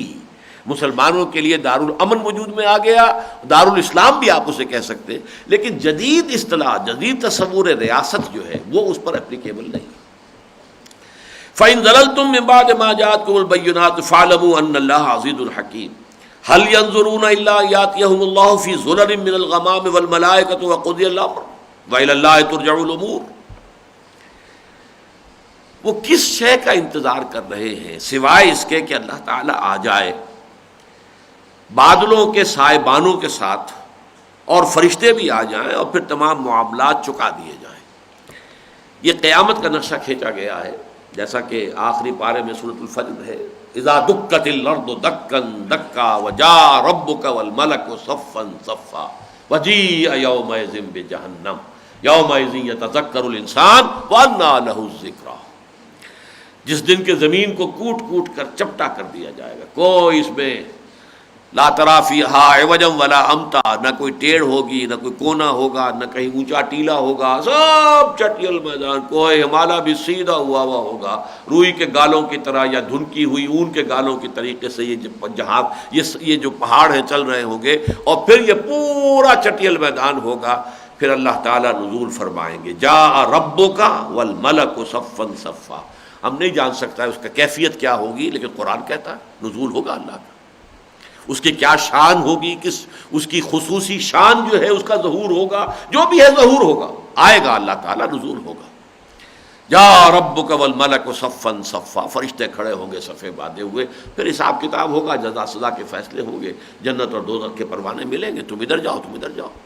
وسیق الذین کفروا الی جہنم زمرا وسیق الذین اتقوا ربہم الی الجنۃ زمرا۔ جو لوگ اپنے رب کا تقوی اختیار کیے رہے تھے دنیا کی زندگیوں میں، انہیں گروہ در گروہ جو ہے وہ جنت کی طرف لے جایا جائے گا، اور جنہوں نے کفر کی روش اختیار کی تھی انہیں ہانکا جائے گا گروہ در گروہ گلے بنا کر جہنم کی طرف۔ یہ ہو جائے گا، اس کا نقشہ کھینچا جا رہا ہے۔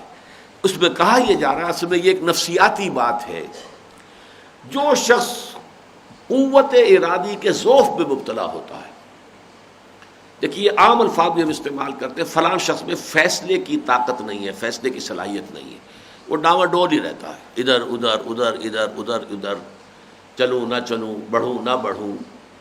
یہ بات جو ہے اس کے اندر فیصلہ کرنے کی صلاحیت کم ہے۔ یا نمبر دو ہوتا ہے قوت ارادی کم ہے، طے کر لیا مجھے اس راستے پر چلنا ہے، لیکن اس راستے پر چلنے کے لیے جو ہمت درکار ہے، جو اس کے لیے پھر یہ کہ اس میں جو خطرات ہیں، جو بھی مشکلات ہیں، ان سے عہدہ برا ہونے کے لیے جو مضبوط عزیمت چاہیے، جو کریکٹر کی تک وہ نہیں ہے اس میں۔ یہ لوگ جو ہوتے ہیں دونوں طرح کے، یہ پھر تاخیر اور تعویق کا جو ہے راستہ اختیار کر، اچھا ذرا کر لیں گے، ابھی جلدی کیا ہے، ذرا کھا پی لیں عیش کر لیں، اس کے بعد پھر ذرا ریٹائر ہو لوں، بس پھر سارا وقت جو ہے وہ اللہ کے دین کے لیے لگا دیں گے۔ ابھی تو بھائی یہ ہے بچیوں کے ہاتھ پیلے کرنے ہیں، بچوں کی تعلیم ہے، ابھی تو مجھے ہمتن لگنا ہے انہیں کے لیے، باقی ذرا ان ذمہ داریوں سے فارغ ہو جاؤں گا تو پھر میں کروں گا۔ یہ سارے تاخیر و تعویق کے فیصلے جو ہوتے ہیں، یہی در حقیقت حضرت کعب ابن مالک نے بھی جب واپسی پر غزوہ تبوک سے واپسی پر جب حضور نے ایکسپلینیشنز کال کی ہیں، صاف مانا کہ حضور میرے پاس کوئی عذر نہیں تھا، جتنا میں صحت مند ان دنوں میں تھا اتنا میں کبھی بھی صحت مند نہیں رہا اپنی پوری زندگی میں. جتنا میں غنی اس وقت تھا اتنا غنی میں اپنی پوری زندگی میں کبھی نہیں رہا. نہ یہ تھا کہ میرے پاس زاد راہ نہیں ہے، نہ یہ تھا کہ میرے پاس سواری نہیں ہے، نہ یہ کہ میں بیمار ہوں، کوئی عذر کچھ نہیں تھا. لیکن بس میرا نفس جو ہے مجھے ورغلاتا رہا کہ دیکھو حضور تو چلے ہیں، بڑا لشکر لے کر چلیں گے، 30,000 کی تعداد میں جب پوری فارمیشن کو لے کے چلنا ہو تو رفتار تو ہلکی ہوتی ہے، تیز رفتاری تو نہیں ہو سکتی. تمہاری جو سواری ہے، تمہاری جو اونٹنی ہے بڑی تکڑی ہے، تم تیزی کے ساتھ چلو گے تو ذرا 4 دن بعد چلے جاؤ گے تو کیا رہے، جا کے مل جانا. اصل میں مسئلہ جو ہے وہ تو تبوک کا ہے نا، وہاں جانا ہے نا. تو یہ بس وہ ہر دن صبح طلوع، اچھا ایک دن اور آرام کر لیں ٹھنڈی چھاؤں میں، یہاں گھر میں اہل و عیال میں، اس کے بعد چلیں گے. کہ اچانک ایک دن مجھے محسوس ہوا کہ اب تو میں چاہے کتنا بھی تیز چلوں میں آپ سے مل نہیں سکتا. تو میرے اعصاب ڈھیلے پڑ گئے، میں بیٹھا رہ گیا. اس پر انہیں سزا دی گئی. پھر یہ تاخیر و تعویق ہے جس کو قرآن مجید میں مختلف جگہوں پر مختلف انداز میں جو ہے اس مرض کا علاج بتایا گیا ہے، متنبہ کیا ہے. الم یعن للذین آمنوا ان تخشع قلوبہم لذکر اللہ وما نزل من الحق. کیا آ نہیں گیا وقت؟ ہر شخص کو سوچنا چاہیے جیسے ہی انکشاف ہو جائے کہ ہاں یہ میرا فرض ہے، اگر وہ اللہ کو مانتا ہے، اگر آخرت کو مانتا ہے، اگر قرآن کو مانتا ہے، اگر محمد کو مانتا ہے، ان کے حوالے سے اگر یہ انکشاف ہو گیا کہ یہ فرض ہے، پھر کوئی تاخیر اور تعویق یہ پھر جو ہے انتہائی خوفناک نتائج. پھر وہ کل کبھی نہیں آئے گی. ٹمارو نیور کمز، آج نہیں کل، آج سے شروع کرو، کہیں کوئی تاخیر نہ ہو. معوقین کا لفظ سورہ نساء میں آیا ہے. تعویق کرتے ہیں، وہ پیچھے رہ جاتے ہیں، وہ لوگ کہ جو معوقین ہیں. تو یہ ایک ہیلا ہوتا ہے نفس کا، اور اس ہیلے میں انسان کو اگر وہ اس کے اندر اڑنگا لگ گیا اس کے نفس کا، وہ ہلاک ہو جائے. پھر یہ آخری اس کی منزل منافقت ہے. تو هل ينظرون الا ياتيهم الله في ظلل من الغمام، کہ کیا اب اس دن کے منتظر ہیں؟ اس دن ٹھیک ہوں گے یہ، جس دن ٹھیک ہونے کا کوئی فائدہ ہی نہیں. اس دن تو اب نتیجے کا اعلان ہوگا جب اللہ بھی بادلوں کے سائبانوں کے ساتھ اللہ تعالیٰ نزول فرمائیں گے. ان کی کوئی شان ہوگی جو نازل ہوگی، واللہ عالم اس کی کیا کیفیت ہوگی، وہ تو اسی دن جو ہے سامنے آئے گی تو سمجھ میں آئے گی. اور یہ کہ فرشتے بھی آئے ہوں گے، والملائکۃ وقضی الامر، اور پھر تو معاملات جو ہیں وہ چکا دیے جائیں گے، فیصلے ہو جائیں گے. پھر تو ہر ایک کو معلوم ہو جائے گا. تو جو مولانا روم کہتے ہیں کہ جان جملہ علم ہائی نستوئی تاب دانی من کیم در یوم دین. تمام علوم کا لب لباب بس یہ ہے کہ تمہیں یہ پتہ چل جائے کہ میں قیامت کے دن کہاں کھڑا ہوں گا، اصحاب الیمین میں ہوں گا یا اصحاب الشمال میں ہوں گا. مجھے میرا اعمال نامہ دائیں ہاتھ میں ملے گا یا بائیں میں ملے گا. یہ علم ہو جانا جو ہے، اگر یہی نہیں ہوا ہے تو معلومات کی آپ نے جو ہے خزانے اپنے دماغ میں جمع کر لیے ہیں، ایک ایک نیورون کے اندر پوری کتاب جو ہے اس کو ٹھوس لیا ہے، سب کچھ ہو گیا ہے. لیکن یہ کہ یہ علم نہیں ہے. علم وہ ہے جب کہ آدمی جو ہے اس بات کے بارے میں متنبہ ہو جائے، من کیم در یوم دین، اس قیامت کے دن میں میرا حال کیا ہوگا، میں کہاں کھڑا ہوں گا. اگر اس کا تنبہ ہے، اگر دل گواہی دیتا ہے کہ میں اللہ کے ساتھ وفادار ہوں، ہے میری کوتاہیاں، ہے میری خامیاں، لیکن میری پوری زندگی اللہ کے رخ پر ہے، اللہ کی طرف ہے، جو میرے پاس ہے میں نے اللہ کے لیے لگا دیا ہے، تو آپ کا دل گواہی دے گا. اور اگر آپ اللہ سے دھوکے بازی کر رہے ہیں، چال بازی کر رہے ہیں، لوگوں کو بھی دھوکہ دے رہے ہیں اپنے دین کے دعووں سے، اور اللہ کو بھی دھوکہ دینا چاہتے ہیں، یخادعون اللہ والذین آمنوا وما یخدعون الا انفسهم، وہ دھوکہ دینے کی کوشش کر رہے ہیں اللہ کو اور اہل ایمان کو، حالانکہ حقیقت میں دھوکہ دے رہے ہیں صرف اپنے آپ کو. یخادعون یہ باب مفاعلہ ہے، وہ مفاعلہ میں تو مقابلہ ہوتا ہے، اس میں یقین نہیں ہوتا کہ کس کے نتیجہ کیا نکلے گا. مفاعلہ ہے، مقاتلہ ہے، مقابلہ ہے، تو اس میں تو نتیجہ نکلے گا تو بعد میں معلوم ہوگا. تو یہ کوشش کر رہے ہیں دھوکہ دینے کی اللہ کو اور اہل ایمان کو. یخادعون اللہ والذین آمنوا، لیکن یخدعون یہ ثلاثی مجرد میں آ گیا، یہ ہے دھوکہ دینا. نہیں دھوکہ دے رہے مگر صرف اپنے آپ کو. هل ينظرون الا ان ياتيهم الله في ظلل من الغمام والملائکۃ وقضی الامر والى الله ترجع الامور. دیکھیے ان آیات میں اگر یہ پورا پس منظر نہ ہو اور یہ رب سامنے نہ ہو تو یہ کچھ انمل بے جوڑ سے آیات معلوم ہوگی. اور اگر یہ رب سامنے آ گیا ہے، اصل میں یہاں بیان ہو رہا ہے منافقت کا، نفاق کا، منافقین کا. ان آیات میں ربط یہ ہے کہ خطاب جو ہے یہاں پر ان سے ہو رہا ہے، یا ایھا الذین آمنوا کہا گیا ہے، لیکن اصل میں روح سخن جو ہے وہ منافقین کی طرف ہے۔ اور اس کے ساتھ ساتھ چونکہ جیسا کہ میں نے عرض کیا کہ ان کے جو گرو تھے وہ تھے یہودی علماء، چنانچہ یہ اپنے مقدمات کے فیصلے بھی ان کے ہاں لے جاتے تھے، کیونکہ ان پر رعب تھا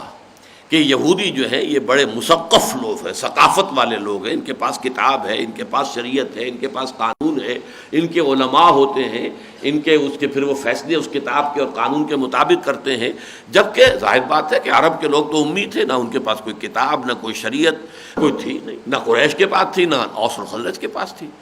تو ظاہر بات ہے کہ ایک رعب تھا ان کا کہ یہ بڑے مہذب لوگ ہیں۔ اسی حوالے سے پھر وہ جو ہے ان کے ساتھ رہتے تھے اور ان سے اثر پذیر ہوتے تھے، لہذا یہاں انہی آیات میں پھر اہل کتاب کا تذکرہ بھی ساتھ شامل کر لیا گیا۔ سل بنی اسرائیل کم آتیناہم من آیۃ بینہ، ذرا پوچھئے ان اہل کتاب سے، بنی اسرائیل سے، ہم نے انہیں کیسی کیسی اور کتنی روشن نشانی عطا کی۔ یعنی ہدایت کے لیے اگر کوئی یہ سمجھے کہ کوئی معجزہ جو ہے اس سے ہدایت آ جاتی ہے، تو جتنے معجزے ہم نے بنی اسرائیل کو دکھائے اتنے کسی قوم کو نہیں دکھائے۔ سب سے پہلے تو آپ کو معلوم ہے حضرت موسیٰ کے 9 معجزے، وہ تو ابھی مصر کے اندر ہی آ گئے تھے۔ 2 معجزے تو وہ لے کر آئے تھے جو فرعون کے دربار میں جاتے ہی پیش کیے ہیں، ایک عصا کا کہ وہ سانپ بن گیا، ایک ہاتھ نکالا گریبان سے تو وہ سورج کی طرح چمکتا ہوا روشن ہو گیا، پھر 7 اور معجزے وہیں دکھائے گئے، 9 معجزے۔ پھر جب یہ عصا کی ایک ضرب سے سمندر پھٹ گیا، وہ معجزہ بھی انہوں نے دیکھا، پھر عصا کی ایک ضرب سے 12 چشمے پھوٹ بہے، وہ معجزہ بھی انہوں نے دیکھا، ان کے لیے من و سلوہ نازل کیا گیا، وہ معجزہ بھی انہوں نے دیکھا، ان کے لیے سائبان جو ہے بادلوں کا فراہم کر دیا گیا، وہ معجزہ بھی انہوں نے دیکھا۔ پھر بھی ان کا طرز عمل جو تھا وہ سب کو معلوم ہے۔ سینا میں دیکھا انہوں نے کچھ بتوں کے لوگ، بت پرست لوگ ہیں، وہ اپنے بتوں کا جو ہے مراقبہ کر کے بیٹھے ہوئے ہیں، کہا ہمارے لیے بھی بنا دیجئے ایک بت۔ حضرت موسیٰ نے کہا تم عقل کے ناخن ہو، اللہ نے تمہیں جو فضیلت دی ہے، جس توحید کے بنا پر تمہاری فضیلت ہے، تم ان کی پیروی کرنا چاہتے، اور اللہ نے 40 دن کے لیے بلایا کوہ طور پر، تو پیچھے بچڑے کو باقاعدہ بنا کے اور اس کو پوجنا شروع کر دیا۔ تو سل بنی اسرائیل کم آتیناہم من آیۃ بینہ، پوچھ لیجئے ان بنی اسرائیل سے کہ ہم نے کتنی روشن نشانیاں اور معجزات آیات بینات ان کو عطا کی۔ ومن یبدل نعمت اللہ من بعد ما جاءتہ، تو جو کوئی اللہ کی نعمت کو بدل دے اس کے بعد کہ وہ اس کے پاس آ چکی ہو، فإن اللہ شدید العقاب، تو اللہ تعالیٰ سزا دینے میں بھی بہت سخت ہے۔ اب اس کے اندر اشارہ ہو رہا ہے اس وقت کے اہل کتاب کی طرف بھی کہ ٹھیک ہے محمد الرسول اللہ ویسے معجزے نہیں لائے جیسے موسیٰ کو دیے گئے تھے، محمد الرسول اللہ ویسے معجزے نہیں لائے جیسے کہ عیسیٰ کو دیے گئے تھے، لیکن ان بنی اسرائیل نے موسیٰ کے معجزوں سے کون سا فائدہ اٹھایا؟ اور ان بدبختوں نے حضرت عیسیٰ کے تو جو ٹاپ کے معجزے ہو سکتے ہیں جو کسی انسان کو دیے ہوں اللہ نے، ان سے اونچا کوئی معجزہ کیا ہوگا کہ مردے سے کہیں قم باذن اللہ اور وہ کھڑا ہو جائے، مرا ہوا شخص مردہ شخص، احیاء موتا خاص اللہ کا عمل ہے، وہ بھی حضرت عیسیٰ کے ہاتھ میں اللہ تعالیٰ نے دکھا دیا۔ گارے سے ایک پرندہ بنایا، پرندے کی شکل بنائی، پھونک ماری، اڑتا ہوا پرندہ ہو گیا، خلق حیات یہ بھی حضرت عیسیٰ کے ہاتھ میں اللہ تعالیٰ نے دکھا دیا۔ مادر زاد اندھا ہے، کوڑی ہے، ہاتھ پھیرا اور ٹھیک ہو گیا، جو معجزے حضرت، لیکن ان بدبختوں نے ان پر ایمان تو کیا لاتے، انہوں نے کافر، مرتد، واجب القتل قرار دیا اور اپنے بس پڑتے سولی پر چڑھا دیا۔ تو اگر محمد رسول اللہ کو معجزے نہیں لائے تو یہ عذر ان کا بالکل پادر ہوا ہے، معجزوں سے تو یہ پہلے بھی نہیں مانے تو آج کون سے مان جاتے۔ لیکن یہ کہ اللہ تعالیٰ کی نعمت جو آئی ہے اب قرآن مجید کی شکل میں، یہ جو معجزہ محمدی ہے صلی اللہ علیہ وسلم، یہ ہے اصل معجزہ، دائم و قائم معجزہ، ہمیشہ ہمیشہ کا معجزہ۔ عصائے موسیٰ صرف اس وقت معجزہ تھا جبکہ موسیٰ کے ہاتھ میں تھا، اس کے بعد تو وہ لکڑی ہے، اس کے سوا کچھ بھی نہیں، تبرک کے درجے میں ہے۔ ضرور کہ جو ان کے ہاں صندوق سکینہ، تابوت سکینہ میں رکھا رہا ہے، تبرک ہے حضرت موسیٰ کا وہ عصا، باقی تو یہ کہ اب وہ سانپ تو نہیں بنے گا دوبارہ، وہ تو حضرت موسیٰ کے ہاتھ میں تھا تو وہ معجزہ تھا، ورنہ کوئی یہ قرآن وہ معجزہ ہے جو ابد الآباد تک کے لیے ہے اور ہر امتی کے ہاتھ میں موجود ہے۔ خار از محجوری قرآن شدی، شکوہ سنجے گردش دوران شدی، اے جو شبنم بر زمیں افتندئی، در بغل داری کتاب زندئی، یہ کتاب زندہ تمہاری بغل میں موجود ہے۔ حضرت موسیٰ علیہ السلام بھی وقتی طور پر خائف سے ہو گئے تھے، جبکہ جادوگروں کی جو رسیاں اور چھڑیاں وہ بھی سانپ بن گئی، تو گھبرائے، اوجس فی نفسہ خیفۃ موسیٰ، اللہ نے فرمایا موسیٰ مت ڈرو، لا تخف والق ما فی یمینک، ڈالو تو صحیح تمہارے ہاتھ میں جو ہاتھ میں لیے کھڑے ہو۔ تھوڑی سی دیر کے لیے ذہول ہو گیا آپ نے اس معجزے کی طرف سے اور خوف طاری ہو گیا، ڈالو تو صحیح۔ وہ ڈالا ہے تو وہ سارا کا سارا ہڑپ کر گیا، ان کو ساری وہ رسیاں وسیاں جو سانپ بنے تھے ان کو ہڑپ کر گئے، اور وہ جادوگر سجدے میں گر گئے۔ القی السحرۃ ساجدین، سجدے میں گر گئے جادوگر، ان پر حقیقت واضح ہو گئی۔ عام لوگوں نے تو یہی سمجھا ہوگا یہ بڑا جادوگر یہ چھوٹے جادوگر، بس۔ اور یہی اسکینڈل جو ہے پھر اس نے فرعون نے کہا انہ لکبیرکم الذی علمکم السحر، یہ تمہارا گرو معلوم ہوتا ہے جس نے تمہیں تعلیم دی ہے، اور یہ تم نے سب ایک جو ہے ڈرامہ کیا ہے، یہ تم نے در حقیقت ایک لیلا رچائی ہے، یہاں پر تم نے یہ سب کچھ جو ہے وہ اب تم نے ساز باز کر کے کیا ہے، یہ تمہارا در حقیقت آپس کا معاہدہ ہے، یہ تم صرف جو ہے نورا کشتی کر رہے تھے یہاں پر، ورنہ یہ کہ یہ تمہارا گرو ہے۔ یہ اس نے کیا اور اپنے عوام کی مت مار لی، اس نے کوئی ایمان نہیں لایا حضرت موسیٰ پر۔ لیکن یہ کہ یہی قرآن، یہی موسیٰ کا جو سانسا تھا، اس سے 1000 گنا بڑا جو ہے معجزہ اے امت مسلمہ تیری بغل میں موجود ہے۔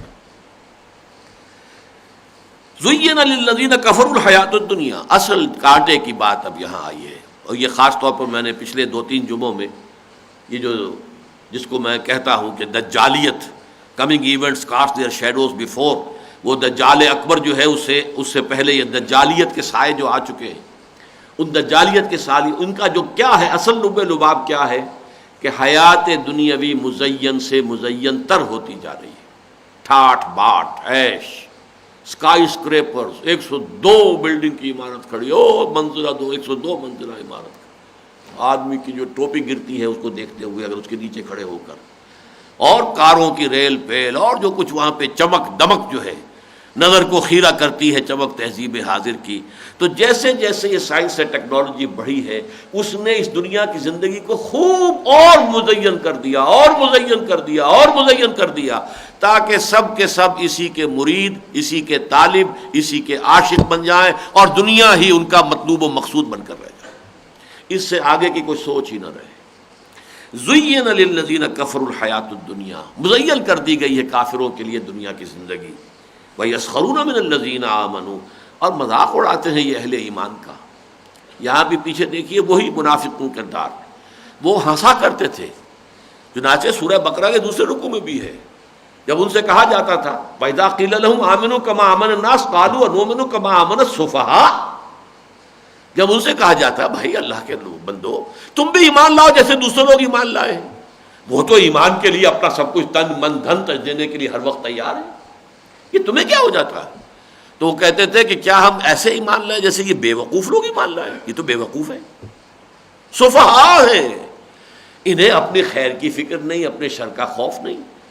اپنے مفادات کا کوئی خیال نہیں، اپنے مستقبل کا، اپنے کیریئر کا کوئی خیال نہیں، اپنی اولاد کی مستقبل کی فکر نہیں، کچھ نہیں۔ یہ تو معلوم ہوتا ہے کہ فینیٹکس ہیں، دیوانے ہیں، پاگل ہو گئے، مجنون ہو گئے۔ یا مکے میں حضور کو مجنون کہا گیا تھا، یا یہ ہے کہ اب یہ صحابہ کرام جو تھے یہ مجنون تھے، پاگل تھے، فینیٹکس تھے۔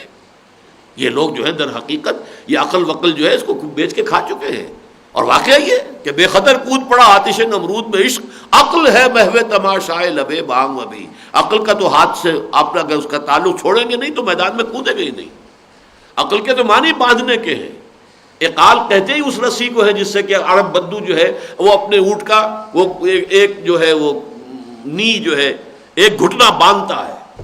وہ اقال کہلاتا ہے، جس کو پھر وہ اپنے سر کے اوپر لگا لیتا ہے۔ جب وہاں اس کا جب سفر کرنا ہے تو وہ اقال کھولے گا، اس کا جو ہے وہ گھٹنا جو ہے وہ تو آزاد ہو گیا تاکہ وہ اب چل سکے، اور خود وہ جو اس رسی کو اپنے سر کے اوپر، اس کے یہ سنہری اقال بنے ہوئے ہیں جو اب، ورنہ یہ بدوؤں کی اس تہذیب کی وہ علامت ہے اقال، عقل سے باندھنا۔ اعقلھا ثم توکل، ایک صحابی آئے کوئی بدو باہر سے اور انہوں نے اپنے اونٹ کا گھٹنا نہیں باندھا اور بس اس کو چھوڑ کے مسجد میں داخل ہو گئے۔ حضور نے فرمایا تم نے کیوں نہیں اپنے اونٹ کا گھٹنا باندھا؟ کہ اللہ توکلت علی اللہ، میں نے اللہ پر توکل کیا۔ فرمایا نہیں، یہ توکل نہیں ہے، اعقلھا ثم توکل، جاؤ پہلے اس کا گھٹنا باندھو پھر توکل کرو۔ وسائل کو ترک کر دینے کا مطلب توکل نہیں ہے، وسائل بھرپور استعمال کرو اور پھر یہ سمجھو کہ نتیجہ اللہ کے ہاتھ میں ہے۔ یہ میرے وسائل اور ذرائع اور میری کوشش اور میری ذہانت اور میری فطانت سے نہیں ہوگا، جو ہوگا تو اللہ کے حکم سے ہوگا۔ لیکن اپنی حد تک مستطعتم وَأَعِدُّوا لَهُم مَّسْتَطَعْتُمْ، اپنی استطاعت کی آخری حد تک تیاری کرو۔ تو فرمایا ان کے لیے دنیا کی زندگی مزین کر دی گئی ہے اور وہ مذاق اڑاتے ہیں، یسخرون من الذین آمنوا، ان اہل ایمان کا۔ جیسے کہ صدقہ ایک لے کر آئے تھے صحابی، رات بھر جب حضور نے غزوہ تبوک کے موقع پر جب کہا کہ اب بڑا کڑا وقت آ گیا ہے اور بڑا ایک لشکر لے کے جانا ہے، اس کے لیے ساز و سامان چاہیے، سواریاں چاہیے، رسد چاہیے، اب جو کچھ دے سکتے ہو دو اللہ کے راستے میں۔ تو ایک بیچارے صحابی تھے انصاری، ان کے پاس کچھ نہیں تھا، جیسے کہ ایک ڈیلی دہاڑی دار مزدور، بس جو دن بھر کام کیا تو اپنے بال بچوں کے لیے کچھ چیز فراہم ہو گئی۔ اب انہوں نے بھی سنا کہ حضور نے کہا ہے خرچ کرو اللہ کے راستے میں، ساری رات محنت کی، ایک باغ میں جو ہے وہ پانی کھینچ کھینچ کر کنویں سے، اور وہ باغ کو سیراب کرتے رہے۔ صبح کو اس نے باغ کے مالک نے کچھ کھجوریں دے دی، یہ اجرت تھی ان کی، اس میں سے آدھی جا کے گھر والوں کو دے دی، آدھی لا کے حضور کی خدمت میں پیش کر دی۔ اب ٹھٹھے اڑے، منافقین بیٹھے ہوئے تھے چودھری وہاں پہ، ہاں جی ہاں یہ ان کھجوروں کے بغیر تو یہ مہم سر ہو ہی نہیں سکتی۔ واہ واقعہ کیا کہنے ہیں، جب مذاق اڑ رہا ہے ان کا۔ حضور نے ان کی یہ توقیر کی کہ فرمایا ان کھجوروں کو یہ سارا ڈھیر جو پڑا ہوا ہے مال و اسباب کا اس کے اوپر بکھیر دو، اس لیے کہ اللہ کی میزان میں اس سارے ڈھیر پر بھاری ہیں یہ کھجوریں جو یہ لے کر آیا۔ اس کے پاس یہی کچھ تھا، اس نے پیش کر دیا، لیکن مذاق اڑاتے تھے۔ یسخرون من الذین آمنوا والذین اتقوا فوقہم یوم القیامہ، اور جو لوگ متقی ہیں، تقوی والے ہیں، یہ ان سے بالا تر ہوں گے قیامت کے دن، پھر وہ ہنس رہے ہوں گے۔ سورہ مطففین میں تو یہاں تک بھی آیا ہے کہ وہ پھر ہنسیں گے، اہل ایمان بیٹھ کر ان منافقوں کا حشر جب دیکھیں گے تو ان پر ہنسیں گے۔ علی الارائک ینظرون، پھر وہ یضحکون جو ہے، جو پہلے دنیا میں وہ ہنسا کرتے تھے اس وقت وہ ہنسیں گے۔ والذین اتقوا فوقہم یوم القیامہ واللہ یرزق من یشاء بغیر حساب، اور اللہ تعالیٰ جس کو چاہتا ہے بغیر حساب نواز دے گا، جو چاہے گا دے گا، اس کا کوئی حساب کتاب ہی نہیں ہوگا۔ آخرت کی نعمتوں کا کوئی گنتی جو بھی ہوگا بغیر حساب، سزا ملے گی تو حساب کتاب کے مطابق ملے گی، لیکن اللہ کی طرف سے جزا جو ملے گی اس کا کوئی وہ حساب کتاب نہیں ہے، وہ تو پھر اللہ تعالیٰ اپنے پاس سے جتنا دینا چاہے گا دے گا۔ اب وہ آیت آ گئی ہے، یہ قرآن مجید کے اس حصے میں، جیسا کہ میں نے عرض کیا تھا، یہ جو نصف آخر ہے، نصف ثانی ہے سورہ بقرہ کا 22 رکوع، اس کا تانا بانا تو 4 لڑیاں ہیں 4 مضامین کی، 2 احکام شریعت، عبادات، معاملات، 2 لڑیاں جہاد فی سبیل اللہ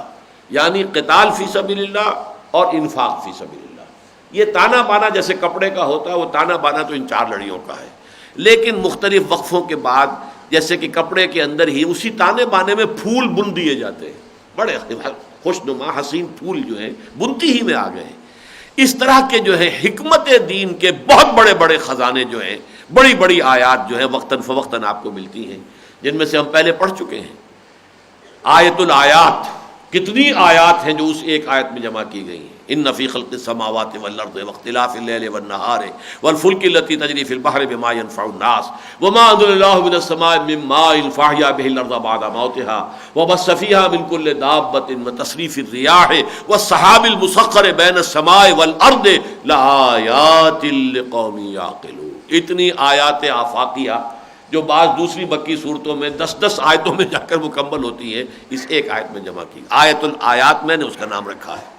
پھر آیت البر پڑھ چکے ہیں، نیکی کیا ہے، نیکی کی حقیقت کیا ہے، نقطہ آغاز کیا ہے، اس کے مظاہر میں ترتیب کیا ہے، سب سے پہلے کیا ہے پھر کیا ہے۔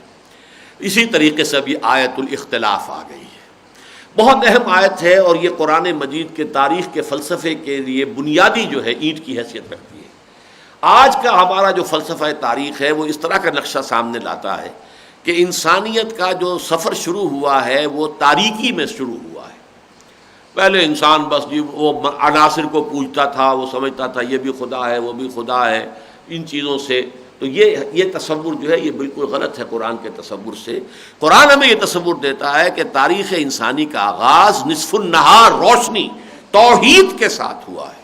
ایک ہی امت تھی، حضرت آدم علیہ السلام اللہ کے نبی تھے، ان کی اولاد، ظاہر بات ہے کہ انہوں نے اسی راستے سے اپنا سفر آغاز کیا ہے۔ کان الناس امتا واحدہ، تمام انسان ایک ہی امت تھے، سب کے سب توحید پر کاربند تھے۔ سب اللہ کے ماننے والے تھے، الستُ بربکم اس کو پورا کرنے والے تھے۔ اب اس کے بعد ایک لفظ جو ہے یا محذوف ہے، ثم اختلفوا، پھر کچھ عرصے کے بعد ان میں اختلافات پیدا ہونے شروع ہو گئے۔ اب وہ پگڈنڈیاں نکلنی شروع ہوئی، توحید کی شاہراہ سے کوئی ادھر کو مڑا کوئی ادھر کو مڑا، کچھ اولیاء اللہ کے نام پر بت بنا لیے گئے، ان کی پرستش شروع ہو گئی، مختلف قسم کی گمراہیاں جو ہے ان کا آغاز ہوا۔ فبعث اللہ النبیین مبشرین و منذرین، تو پھر اللہ نے بھیجے، اٹھائے اپنے انبیاء جو کہ بشارت دینے والے تھے ان لوگوں کو کہ جو اس اصل امت پر برقرار رہے،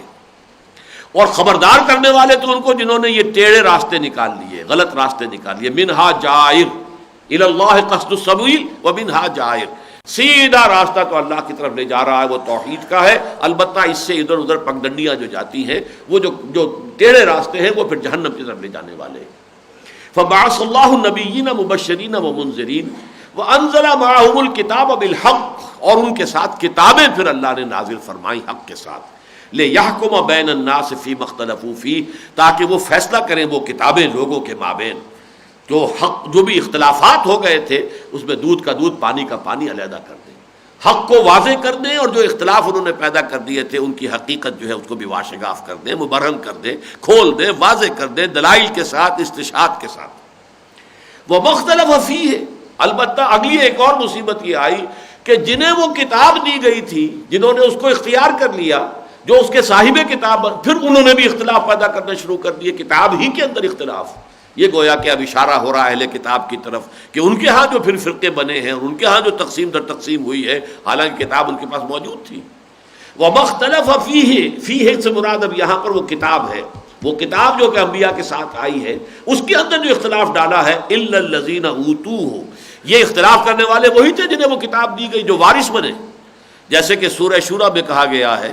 وَالَّذِينَ أُورِثُوا الْكِتَابَ مِن بَعْدِهِمْ لَفِي شَكٍّ مِّنْهُ مُرِيبٍ، پھر وہ شکوک و شبہات کے اندر مبتلا ہو گئے، جو وارث ہو گئے کتابوں کے انبیاء کے بعد۔ ایک نبی کو کتاب دی گئی، اس کے ساتھیوں نے اس کو سمجھا، پکڑا، مضبوطی کے ساتھ تھاما، اس پر عمل کیا، اسے اپنا امام بنایا، پھر ان کے اندر شکوک و شبہات پیدا ہوئے۔ تو فرمایا ما جاءتهم البینات بغیا بینہم، یہ ہے اس کا جو کی ورڈ ہے، اس تفرقے کا اور اختلاف کا اصل سبب بغیم بینہم ہے۔ بغیم، بغا کہتے ہیں کسی پر سرکشی کرنا، بڑھنا، اوپر چڑھنا، بغاوت، بغا، بغیم بینہم، ایک دوسرے پر بغاوت کرنا، ایک دوسرے پر سرکشی کرنا، ایک دوسرے پر زدم زدہ کے ساتھ، جس کو کہ کہا ہے جدید سائیکالوجی میں ایک سکول آف تھاٹ یہ بھی ہے کہ جو سب سے زیادہ مؤثر جو انسان کے اعمال کے اندر جو محرک ہے وہ ہے دی ارج ٹو ڈومینیٹ، ایک دوسرے پر ڈومینیشن۔ اب ظاہر بات ہے قومیں کرتی ہیں، تہذیبیں ڈومینیشن کے لیے کوشاں ہیں، افراد بھی ڈومینیٹ کرتے ہیں ایک دوسرے پر، تو یہ ڈومینیشن کا جذبہ ہے کہ جس کی وجہ سے پھر اختلافات پیدا ہوئے۔ وَمَا اخْتَلَفَ فِيهِ إِلَّا الَّذِينَ أُوتُوهُ مِن بَعْدِ مَا جَاءَتْهُمُ الْبَيِّنَاتُ بَغْيًا بَيْنَهُمْ فَهَدَى اللَّهُ الَّذِينَ آمَنُوا لِمَا اخْتَلَفُوا فِيهِ، پھر اللہ نے ہدایت دی ان لوگوں کو جو ایمان لائے ان تمام چیزوں کے بارے میں جن میں انہوں نے اختلاف کیا تھا، من الحق بإذنہ، جو حق کے راستے سے جنہوں نے، ان میں سے بہت سے لوگ جو ہیں انہوں نے توبہ کر لی، رجوع کیا، پلٹ آئے اور جو کتاب آئی اس کو قبول کر لیا۔ واللہ یہدی من یشاء الی صراط مستقیم، اور اللہ جس کو چاہتا ہے سیدھے راہ کی ہدایت دے دیتا ہے۔ اللہم ربنا اجعلنا منہم، اللہ تعالی ہمیں بھی ان میں شامل کرے جنہیں سیدھے راستے کی ہدایت عطا ہو جائے۔ بارک اللہ لی ولکم فی القرآن العظیم ونفعنی وإیاکم بالآیات والذکر الحکیم۔